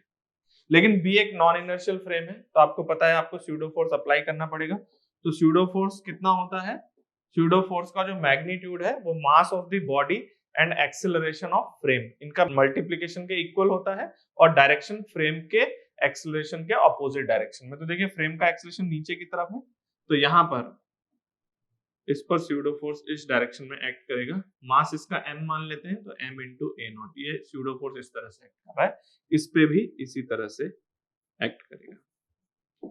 तो अब स्टूडेंट्स आप देखिए यहाँ पर ए और सी पर ना एक तो स्यूडो फोर्स लग रहा है, और दूसरा जैसे ये वाला टेंशन इस तरह से और इधर वाला टेंशन इस तरह से। तो अब हम बी के फ्रेम में सी के मोशन की बात करें चाहे ए के मोशन की बात करें, ये दोनों ही सर्कुलर मोशन होने वाले हैं, क्योंकि ये डिस्टेंसेस फिक्स रहने वाली है। तो ये भी इस तरह से सर्कुलर मोशन करेगा, ये भी इधर से ऐसे सर्कुलर मोशन करेगा। तो सर्कुलर मोशन करता हुआ जब ये आएगा तो इस सिचुएशन पे जस्ट टकराने के पहले, तो ये सिचुएशन है, तो यहां पर ये इस तरह से सर्कुलर मोशन करता हुआ ये पहुंचेगा। इसी तरह से आपका सी भी इस लोकेशन पे इस तरह से सर्कुलर मोशन करता हुआ आएगा, ठीक है। तो जिसमें आप ये देख सकते हो कि जस्ट बिफोर स्ट्राइकिंग अगर मुझसे पूछा जाए तो यहां पर आप देखिए ये जो मोशन है उसमें आप देखिए ये ma0 ये ma0 दोनों के मासेस आइडेंटिकल हैं, तो ए और सी का जो मोशन है ना वो बिल्कुल आइडेंटिकल मैनर में है। तो जितनी स्पीड ये एक्वायर करेगा उतनी ही स्पीड ये एक्वायर करेगा रिलेटिव में। तो मैंने कहा ये v रिलेटिव है और ये भी v रिलेटिव है, मैंने इसको v रिलेटिव मान लिया। फाइनल वेलोसिटी, इनिशियल वेलोसिटी इनकी 0 है रिलेटिव में, ठीक है। तो बिल्कुल सिमेट्रिकली आ रहे हैं, तो दोनों की स्पीड सेम होगी, डायरेक्शन अपोजिट होगा। अब देखिए अगर हम किसी भी मोमेंट पर एनालाइज करें, चाहे आप ए या बी किसी को भी एनालाइज कर लीजिए, ए या सी किसी को भी एनालाइज कर लीजिए, तो जैसे मान लीजिए ये इस लोकेशन पे आया, तो यहां पर स्यूडो फोर्स तो इस तरह से एक्ट करेगा हर समय पे, क्योंकि हमारा a0 जो है वो कांस्टेंट एक्सीलरेशन है, तो इसकी डायरेक्शन हमेशा कांस्टेंट रहने वाली है। लेकिन टेंशन अपनी डायरेक्शन बार बार चेंज कर रहा है, टेंशन इस तरह से, क्योंकि इसके अबाउट ये सर्कुलर मोशन कर रहा है, तो ये जो टेंशन है ना वो हर समय पे सेंटर की तरफ एक्ट करता रहेगा। तो अगर हम इन दोनों के रिलेटिव मोशन की बात करें, इसके और इसके, तो ये दोनों बी के रेस्पेक्ट में सर्कुलर मोशन करते हुए आ रहे हैं। और इस मोशन में अगर हम इसको एनएलएम से एनालाइज करना चाहते हैं या हम वर्क एनर्जी थ्योरम अप्लाई करना चाहते हैं, तो उसके लिए मुझे स्यूडो फोर्स को शो करना पड़ेगा, उसको मैंने शो कर दिया है, ठीक है। तो हमें पता है ना कि work done by all forces किसके इक्वल होता है, work done by all forces वो चेंज इन काइनेटिक एनर्जी के इक्वल होता है, that is equal to delta K. तो ऑल फोर्सेस कौन कौन से हैं, तो अगर हम इसकी बात करें तो इस पे दो फोर्स लग रहे हैं, एक तो स्यूडो फोर्स, तो work done by pseudo force plus work done by tension, that is equal to change in kinetic energy, ठीक है। वन बाय वन हमारे पास वर्क डन बाय टेंशन ये 0 आएगा। ऐसा इसलिए आप किसी भी इंस्टेंट पर देखिए तो टेंशन हमेशा सेंटर के तरफ है, और आपको पता है ना इसका जो मोशन है वो पाथ के टेंजेंशियल है, वेलोसिटी पाथ के टेंजेंशियल है। तो एलिमेंट्री डिस्प्लेसमेंट वो पाथ के टेंजेंशियल है और टेंशन सर्कुलर मोशन के सेंटर की तरफ है, यानी कि ये पाथ के परपेंडिकुलर है। तो टेंशन और एलिमेंट्री डिस्प्लेसमेंट हर मोमेंट पे ये म्यूचुअली परपेंडिकुलर है, ठीक है। तो ये दोनों म्यूचुअली परपेंडिकुलर होने की वजह से वर्क डन बाय टेंशन कितना आ रहा है, 0 आ रहा है। तो यहाँ पर सिर्फ एक स्यूडो फोर्स का वर्क हो रहा है, और जो स्यूडो फोर्स की अगर हम बात करें तो वो स्यूडो फोर्स हमेशा कांस्टेंट फोर्स की तरह एक्ट कर रहा है। तो कांस्टेंट फोर्स का वर्क डन क्या होता है, force into displacement in the direction of force. तो देखिए कांस्टेंट फोर्स ऐसे ऊपर की तरफ लग रहा है और डिस्प्लेसमेंट कितना हुआ है, तो अगर ये डिस्टेंस L है तो यहां से ये यहां पहुंच गया, तो ये L हाइट ऊपर है। तो अगर आप फोर्स की डायरेक्शन की बात करें तो फोर्स की डायरेक्शन में इसका कितना डिस्प्लेसमेंट है, फोर्स के डायरेक्शन में यही डिस्प्लेसमेंट है और ये L है, और फोर्स भी ऊपर की तरफ है, डिस्प्लेसमेंट भी ऊपर की तरफ है। तो कितना वर्क डन आएगा, प्लस ma0L, ये work done by pseudo force है, that is equal to change in kinetic energy. तो what is the final kinetic energy in the relative, half m v relative का होल स्क्वायर, ये final kinetic energy minus of initial kinetic energy.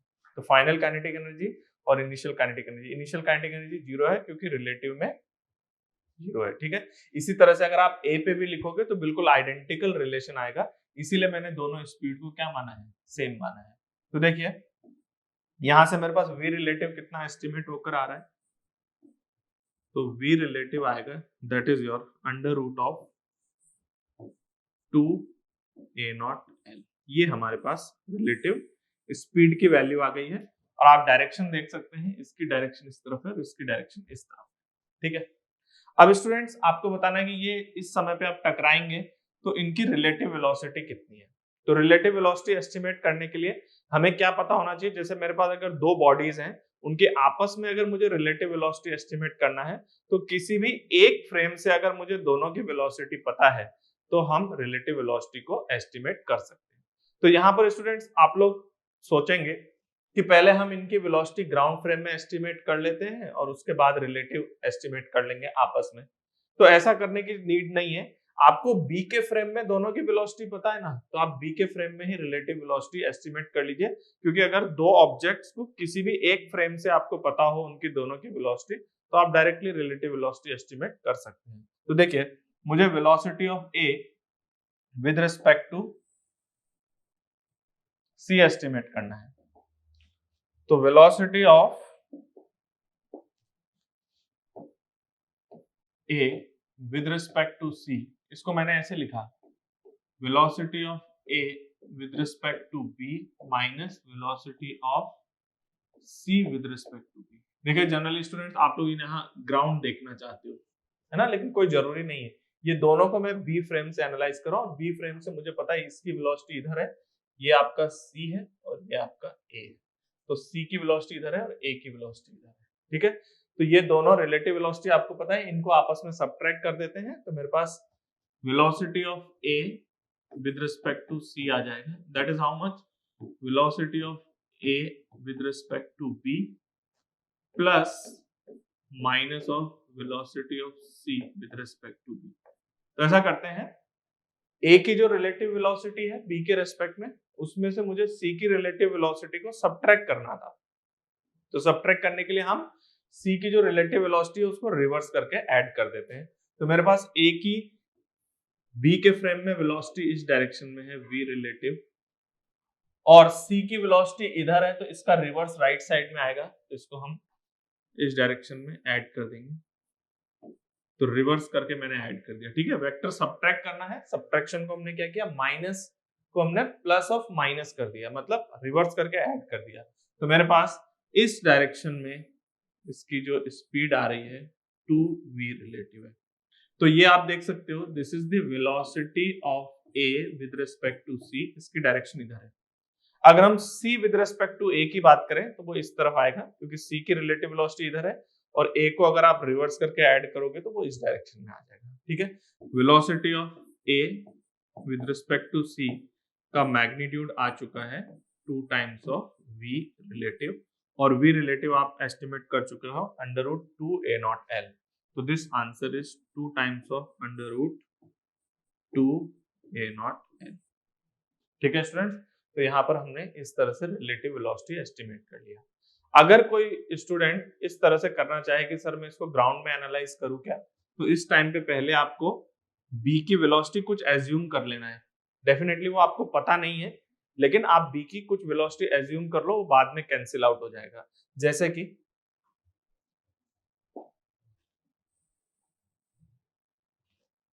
ये जो आपके पास situation है उसमें ये आपका बी है, इधर आपका ए है, इधर आपका सी आ चुका है, इसकी इधर वेलोसिटी है v रिलेटिव में, और इसकी इधर वेलोसिटी है v रिलेटिव। अगर आप ग्राउंड फ्रेम में जाना चाहते हैं तो मैंने एज्यूम कर लिया इसकी वेलोसिटी vb इस डायरेक्शन में, ठीक है। कितना है उसकी जरूरत नहीं पड़ेगी, हालांकि मैंने सॉल्व कर दिया है, बिना ग्राउंड पे उतरे ही हम रिलेटिव वेलोसिटी एस्टिमेट कर सकते हैं, यानी इस क्वेश्चन का आंसर ये है, ठीक है। अब अगर आप ग्राउंड फ्रेम में लाना चाहें तो आपको पता है कि ए और सी की बी के फ्रेम में क्या वेलोसिटी है, तो ग्राउंड फ्रेम में उतरने के लिए हम क्या करें, बी की वेलोसिटी को ऐड कर देते हैं। तो आपका जो ए है उसकी वेलोसिटी किधर है, इस डायरेक्शन में तो है v रिलेटिव, और इधर v भी ऐड हो जाएगा, तो ये ए की वेलोसिटी ग्राउंड फ्रेम में ऐसी होगी।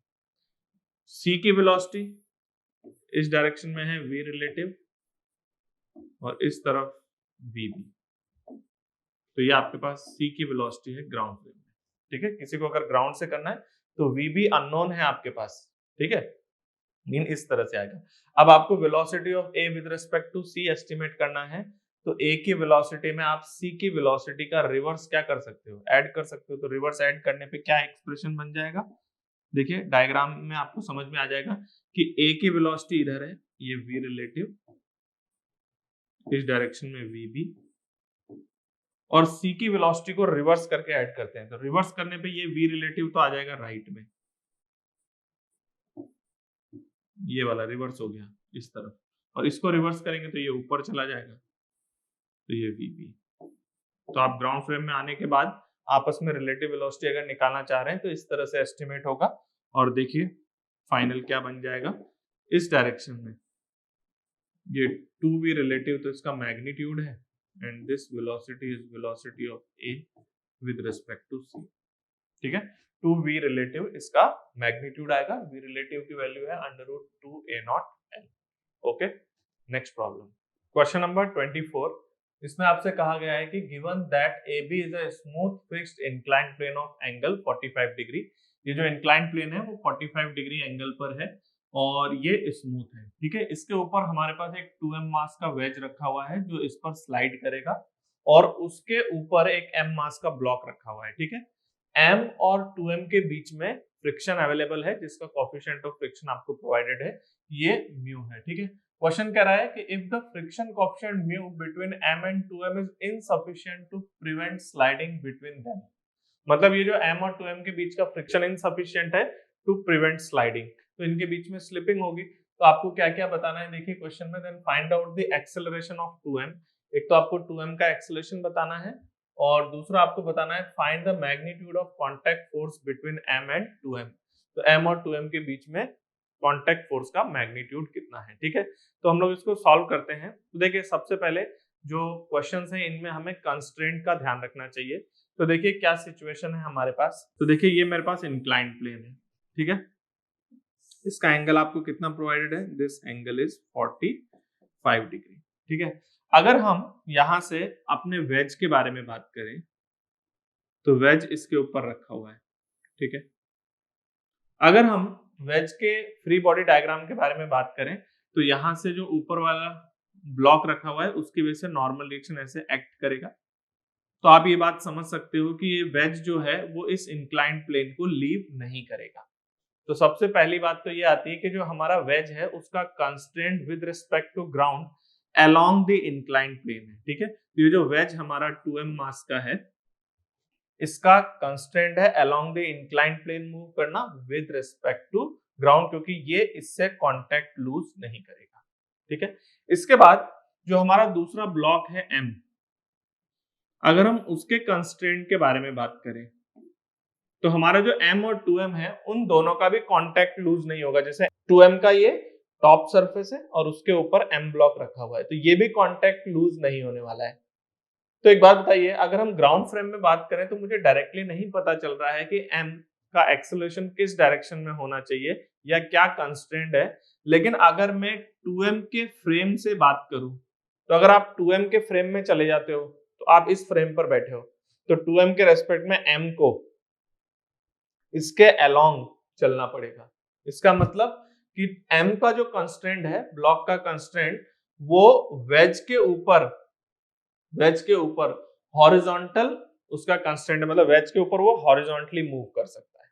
ठीक है, तो यहां पर हमारे पास जो कंस्ट्रेंट है उसके करस्पॉन्डिंग जो मेरा 2m है वो along the inclined plane move करेगा विद रिस्पेक्ट टू ग्राउंड, और आपका जो m ब्लॉक है वो 2m के रेस्पेक्ट में हॉरिजॉन्टली मूव करेगा, 2m के रेस्पेक्ट में हॉरिजॉन्टली मूव करेगा। ठीक है, अब हम लोग एनालाइज करते हैं कि इसमें, क्योंकि क्वेश्चन आपसे कह रहा है कि स्लिपिंग हो रही है, तो स्लिपिंग होने के कंडीशन में फ्रिक्शन किस तरफ एक्ट करना चाहिए, पहले हम उसका पता लगाते हैं फिर हम क्वेश्चन सॉल्व करेंगे। ठीक है, तो यहां पर देखिए जो मेरा वेज है वो यहां पर है। थोड़ी देर के लिए हम मान लेते हैं कि यहां कोई फ्रिक्शन अवेलेबल नहीं है, तो थोड़ी देर के बाद मेरा वेज मान लीजिए स्लाइड होकर अलोंग द इंक्लाइंड प्लेन यहां पर आ गया है।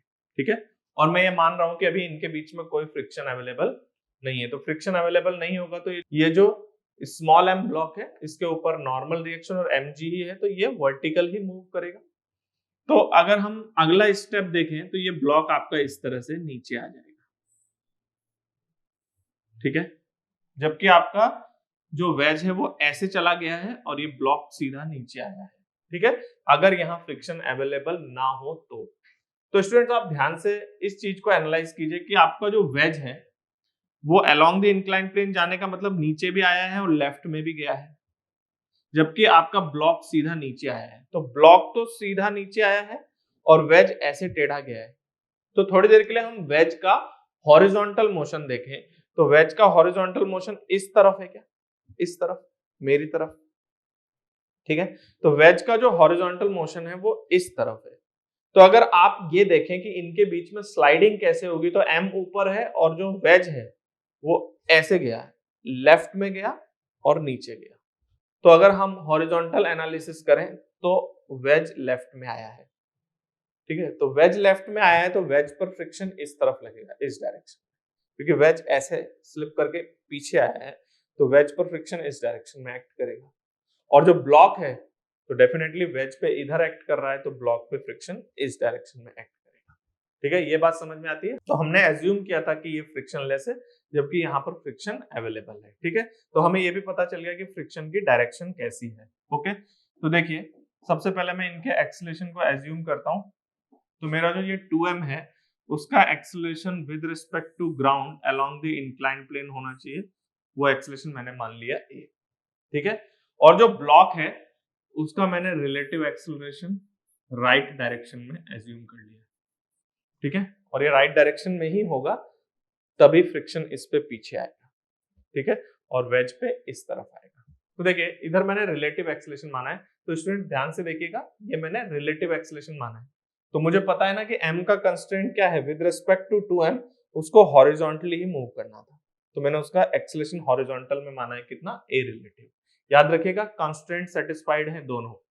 अगर आप इसका एक्सीलरेशन ग्राउंड से कुछ मानते हैं तो आपको कंस्ट्रेंट सेटिस्फाई कराना पड़ेगा कि 2m और m का जो अगर हम बात करें वर्टिकल एक्सीलरेशन वो सेम होना चाहिए। तो उस कंस्ट्रेंट से आप एनालाइज कर सकते हैं। अभी मैंने क्या किया है, इसका सीधा सीधा रिलेटिव एक्सीलरेशन एज्यूम कर लिया, मेरा कंस्ट्रेंट सेटिस्फाइड है इस सिचुएशन में, ठीक है। अब हम लोग वेज को ग्राउंड फ्रेम से एनालाइज करते हैं। तो देखिए ये वेज है हमारा, ये इंक्लाइंड प्लेन का एंगल 45 डिग्री है और ये वेज यहां पर रखा हुआ है। इस वेज का जो एक्सीलरेशन है वो विद रिस्पेक्ट टू ग्राउंड वो अलोंग द इंक्लाइंड प्लेन होना चाहिए, ठीक है। तो हमने इसका एक्सीलरेशन a माना है और किसके रिस्पेक्ट में माना है, विद रिस्पेक्ट टू ग्राउंड, ठीक है। तो अब हम लोग इसके ऊपर लगने वाले सारे फोर्सेस को शो करते हैं। तो देखिए एक जो यहाँ पर जो कांटेक्ट है उसके करस्पॉन्डिंग m और 2m के बीच में जो कांटेक्ट फोर्स का एक कंपोनेंट है नॉर्मल रिएक्शन, तो वो डाउनवर्ड डायरेक्शन में एक्ट करेगा। तो मैंने मान लिया कि लेट्स से ये n2 है, ओके। इसी तरह से जो इंक्लाइन प्लेन है वहां से इसके ऊपर एक्ट करेगा नॉर्मल रिएक्शन n1, ये इस डायरेक्शन में। और इसका जो वेट है, क्योंकि इसका मास 2m है तो इसका वेट वर्टिकली डाउनवर्ड डायरेक्शन में एक्ट करेगा, दैट इज 2mg, ठीक है। और इसके ऊपर कौन सा फोर्स है, तो आप देख सकते हो यहाँ पर जो स्लाइडिंग हुई है, तो मैंने आपको क्या बताया था, स्लाइडिंग इस तरह से हुई है, वेज ऐसे पीछे गया है, तो इसका मतलब वेज के ऊपर फ्रिक्शन आगे लगेगा और ये फ्रिक्शन काइनेटिक फ्रिक्शन होगा। तो काइनेटिक फ्रिक्शन म्यू के इनटू एन के इक्वल होता है।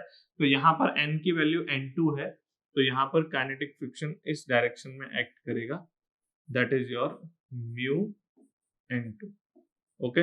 तो वेज पे लगने वाले सारे फोर्सेस हमने यहाँ पर शो कर दिए, ठीक है। तो अब हम इनका कंपोनेंट्स बनाते हैं, क्योंकि वेज को along the inclined plane accelerate होना है। तो देखिए ये कंपोनेंट्स क्या आएंगे, तो सबसे पहले जो 2mg है उसका अलोंग द इंक्लाइंड प्लेन अगर हम देखें तो ये एंगल 45 डिग्री है, तो ये भी 45 डिग्री होगा। तो 2mg का इधर कंपोनेंट आएगा 2mg/√2, ठीक है। और perpendicular to the inclined plane इसका कंपोनेंट आएगा इस डायरेक्शन में, ये भी 2mg/√2, ठीक है। इसके बाद जो आप ये n2 देख रहे हैं, ये भी n2 वर्टिकली डाउनवर्ड डायरेक्शन में है, तो अलोंग द इंक्लाइंड प्लेन के साथ इसका एंगल भी ये 45 डिग्री होगा। तो अलोंग द इंक्लाइंड प्लेन जो आप ये n2 देख रहे हैं इस डायरेक्शन में, ये N2 डिवाइडेड बाय √2, ये फोर्स आएगा इस डायरेक्शन में, और along the perpendicular to incline ये N2 डिवाइडेड बाय √2 होगा, ठीक है। और इधर से N1 एक्ट कर रहा है, और ये जो हमारा फ्रिक्शन है उसके कंपोनेंट्स अगर हम बनाते हैं तो अलोंग द इंक्लाइंड प्लेन ये एंगल 45 डिग्री है, तो इसका भी component along the inclined plane कितना आएगा, this is your mu N2 divided by √2, okay 45 degree है, तो perpendicular to the inclined plane ये component mu N2 divided by √2 आएगा, ठीक है। तो ये हमने फोर्सेस को रिजॉल्व कर दिया है, ठीक है। तो हम लोग सबसे पहले बात करते हैं perpendicular to incline.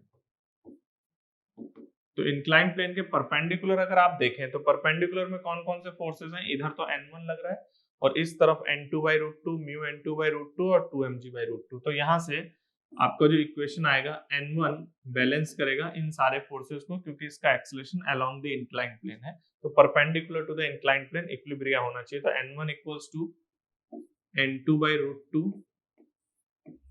Plus mu N2 by √2 plus 2mg over √2। तो ये हमारे पास इक्वेशन 1 आती है, ठीक है। ये हम बात कर रहे हैं perpendicular to the incline. Next equation लिखते हैं अलोंग द इंक्लाइन प्लेन। तो अलोंग द इंक्लाइन प्लेन आपको पता है net force equal to mass into acceleration, तो net force along the incline plane कितना है, 2mg बाई √2 डाउनवर्ड डायरेक्शन में, प्लस ये N2 बाई √2 भी डाउनवर्ड डायरेक्शन में है, ओके। और ये ऊपर की तरफ म्यू N2 बाई √2 है, तो that is minus of mu N2 by √2, okay. Net force ये डाउनवर्ड डायरेक्शन में नेट फोर्स इतना है, that is equals to mass into acceleration, that is 2m into a। तो ये हमारे पास इक्वेशन 2 आ जाएगी यहाँ से, ठीक है। तो equation 1 perpendicular to the inclined plane equilibria, और equation 2 along the inclined plane इसका जितना एक्सेलरेशन होना चाहिए वो मैंने यहाँ पर शो कर दिया है, ठीक है।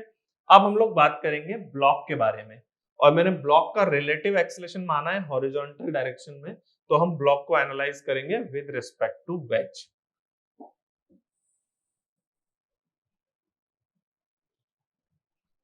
तो देखिए जो ब्लॉक है उसका एनालिसिस है विद रिस्पेक्ट टू वेज, और वेज एक्सिलरेटेड है, तो एक्सिलरेटेड होने का मतलब है ये किस तरीके का फ्रेम बनेगा, नॉन इनर्शियल फ्रेम, और नॉन इनर्शियल फ्रेम में आप एनएलएम अप्लाई करने के लिए स्यूडो फोर्स को शो करेंगे तभी ये पॉसिबल होगा। तो देखिए ये हमारे पास ये जो ब्लॉक है इसके ऊपर कौन कौन से फोर्स एक्ट कर रहे हैं, तो पहले अप्लाइड फोर्सेस शो कर लेते हैं। तो ये N2 नीचे की तरफ है, तो यहाँ ब्लॉक पर N2 ऊपर की तरफ एक्ट करेगा, ठीक है। आप देखिए म्यू N2 राइट डायरेक्शन में है, तो यहाँ पर म्यू N2 लेफ्ट डायरेक्शन में एक्ट करेगा ब्लॉक के ऊपर, और इसका जो वेट एक्ट करेगा वो वर्टिकली डाउनवर्ड डायरेक्शन में mg एक्ट करेगा, क्योंकि इसका मास स्मॉल m है, ठीक है। लेकिन ये तो अप्लाइड फोर्सेस हैं, अब इसके ऊपर हम स्यूडो फोर्स को शो करते हैं। तो स्यूडो फोर्स क्या होता है, मास ऑफ द बॉडी और एक्सेलरेशन ऑफ द फ्रेम, इनके मैग्नीट्यूड का मल्टीप्लिकेशन, और जिधर फ्रेम का एक्सेलरेशन होता है उसके ऑपोजिट डायरेक्शन में स्यूडो फोर्स एक्ट करता है। तो हमारा फ्रेम इंक्लाइंड प्लेन के अलोंग नीचे की तरफ एक्सेलरेट कर रहा है, तो स्यूडो फोर्स इंक्लाइंड प्लेन के अलोंग ऊपर की तरफ एक्ट करेगा, and this is mass of the body multiply by magnitude of acceleration of frame. तो ये यहाँ से 45 डिग्री का एंगल फॉर्म करेगा। तो इसके करस्पॉन्डिंग आपको पता है जो हमारा ब्लॉक है ना उसका हॉरिजॉन्टल में एक्सेलरेशन है राइट डायरेक्शन में a रिलेटिव, ओके। तो ऐसा करते हैं, इस स्यूडो फोर्स को रिजॉल्व कर लेते हैं। तो इसका कंपोनेंट इस डायरेक्शन में आएगा ma डिवाइडेड बाय √2, और ऊपर की तरफ भी इसका कंपोनेंट आएगा ma डिवाइडेड बाय √2, ठीक है। तो अगर हम बात करें यहाँ पर वर्टिकल डायरेक्शन में, तो वर्टिकल डायरेक्शन में इसका इक्विलिब्रिया है क्योंकि इसका एक नेट एक्सेलरेशन हॉरिजॉन्टल में है रिलेटिव, तो वर्टिकल डायरेक्शन में ऊपर की तरफ एक फोर्स है N2 plus ma/√2 that is equals to mg। ये हमारे पास इक्वेशन 3 क्रिएट हो गई है, ठीक है। N2 ऊपर, ma/√2 और mg नीचे की तरफ। इसके बाद अगर हम हॉरिजॉन्टल डायरेक्शन में देखें तो ये हॉरिजॉन्टल डायरेक्शन में एक्सेलरेट कर रहा है, तो हॉरिजॉन्टली राइट साइड में कितना फोर्स है, that is ma divided by √2, okay. Left direction में minus of mu N2 that is equals to mass into acceleration, acceleration is a relative. तो ये हमारे पास फोर्थ इक्वेशन आ गया है, ठीक है।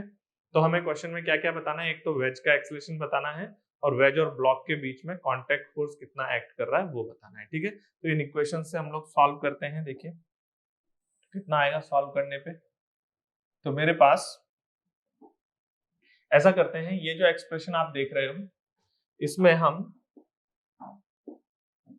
यहां से N2 की वैल्यू एस्टिमेट करके उस N2 को हम इस एक्सप्रेशन में सब्स्टिट्यूट कर देते हैं, ठीक है। तो N2 कितना आएगा, mg माइनस ma/√2, इसको यहां सब्स्टिट्यूट करते हैं। तो this equation is your 2mg/√2 plus 1 minus mu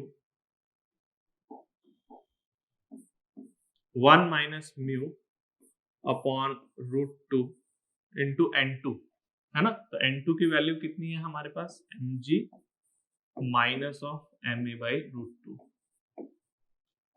that is equals to 2ma। देखिए इस इक्वेशन को सॉल्व करके हम a की वैल्यू एस्टिमेट कर सकते हैं। तो कितना आ रहा है, देखिए ये मेरे पास 2mg/√2, तो यहाँ से हम mg/√2 कॉमन ले लेते हैं और ये आ रहा है 2 plus 1 minus mu, okay, that is equals to, इधर से हम ma कॉमन ले लेते हैं, ये आएगा 2 प्लस 1 माइनस म्यू, ओके।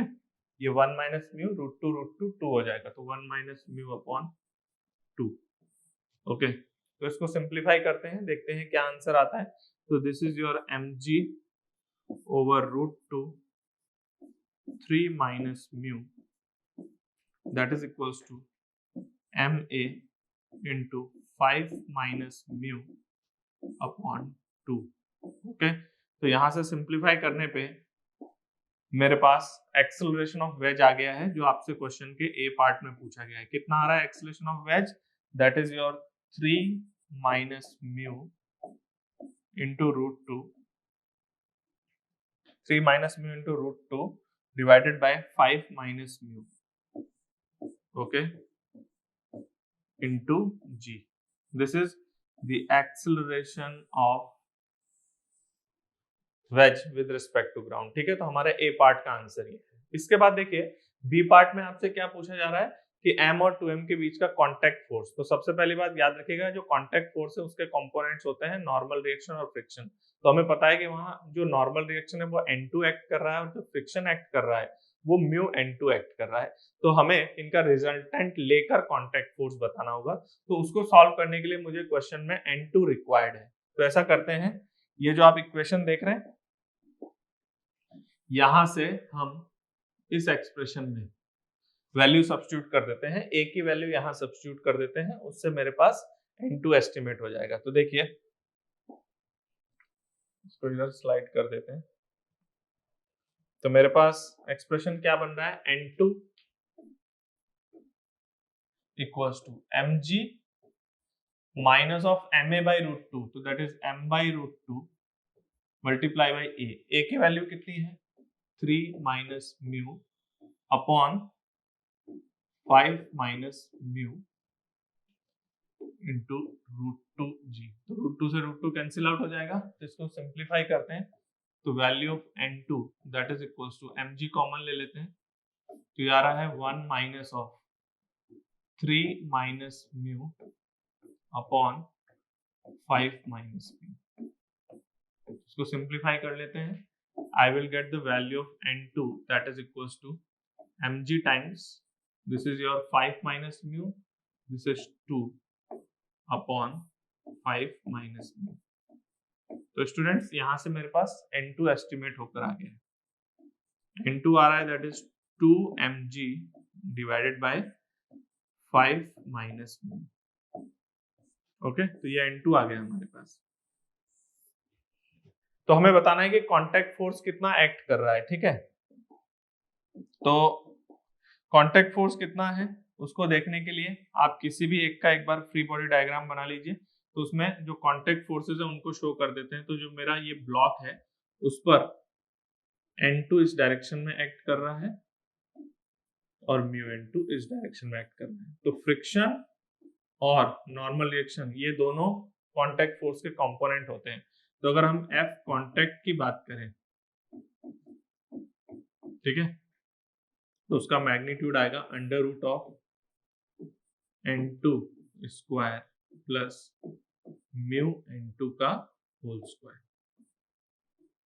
तो मेरे पास कांटेक्ट फोर्स का मैग्नीट्यूड कितना है, that is equals to under root of 1 plus mu square multiply by N2। N2 आ रहा है मेरे पास 2 mg upon 5 minus mu. Okay, और ये कांटेक्ट फोर्स किधर होगा, तो इन दोनों का अगर हम रिजल्टेंट देखें तो इस डायरेक्शन में ये कांटेक्ट फोर्स लग रहा होगा। क्वेश्चन नंबर 25, इस क्वेश्चन में आपसे कहा जा रहा है कि a rock is launched upward at an angle 45 degree, okay, and a beam moves along the trajectory of the rock at a constant speed equal to the initial speed of the rock। ठीक है, तो आपसे कह रहा है what is the magnitude of acceleration of B at the topmost point of the trajectory for the rock neglect the air resistance। तो देखिए इस क्वेश्चन में क्या कहा जा रहा है, मेरे पास एक ग्राउंड से एक रॉक को हमने प्रोजेक्ट किया, ठीक है। तो ये रॉक को मान लीजिए मैंने u स्पीड से प्रोजेक्ट किया और इसका जो एंगल है वो आपको 45 डिग्री प्रोवाइडेड है, ठीक है। तो ये रॉक जो है एक प्रोजेक्टाइल मोशन करता हुआ जाएगा। तो ये प्रोजेक्टाइल मोशन इस तरह से परफॉर्म करता हुआ यहाँ पे गिरेगा, ठीक है। तो अब आपसे क्वेश्चन में कहा जा रहा है कि एक बी है जो कांस्टेंट स्पीड से इसी ट्रेजेक्टरी को फॉलो करती है, और वो स्पीड कितनी है उसकी, जिस स्पीड से आपने इसको प्रोजेक्ट किया था उसी कांस्टेंट स्पीड को मेंटेन करते हुए बी इसी ट्रेजेक्टरी को फॉलो करती है। तो जब वो बी टॉप मोस्ट पॉइंट पे पहुंच जाएगी तो हमें बताना है कि उसका नेट एक्सेलरेशन कितना होगा। तो पहले हम बी के बारे में बात करते हैं। तो जो हमारी बी है उसने इसी ट्रेजेक्टरी को फॉलो किया, ठीक है, ये सेम ट्रेजेक्टरी है। तो देखिए टॉप मोस्ट पॉइंट पे अगर हम बात करें तो आपको पता है ना टॉप मोस्ट पॉइंट पे जो स्पीड होती है, वेलोसिटी होती है, वो हॉरिजॉन्टल डायरेक्शन में होती है। तो यहाँ पर ये जो बी है वो कांस्टेंट स्पीड से चल रही है, तो उसकी स्पीड u है।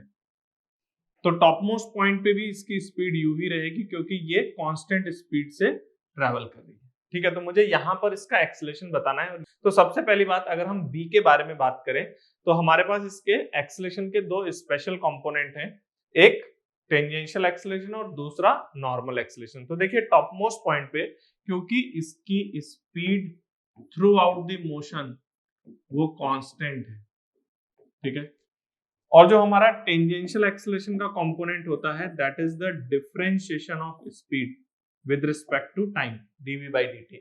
तो डेफिनेटली क्योंकि ये स्पीड आप देख रहे हो ये कांस्टेंट मेंटेन करके चल रही है, तो डेफिनेटली इसका tangential acceleration that is equal to 0।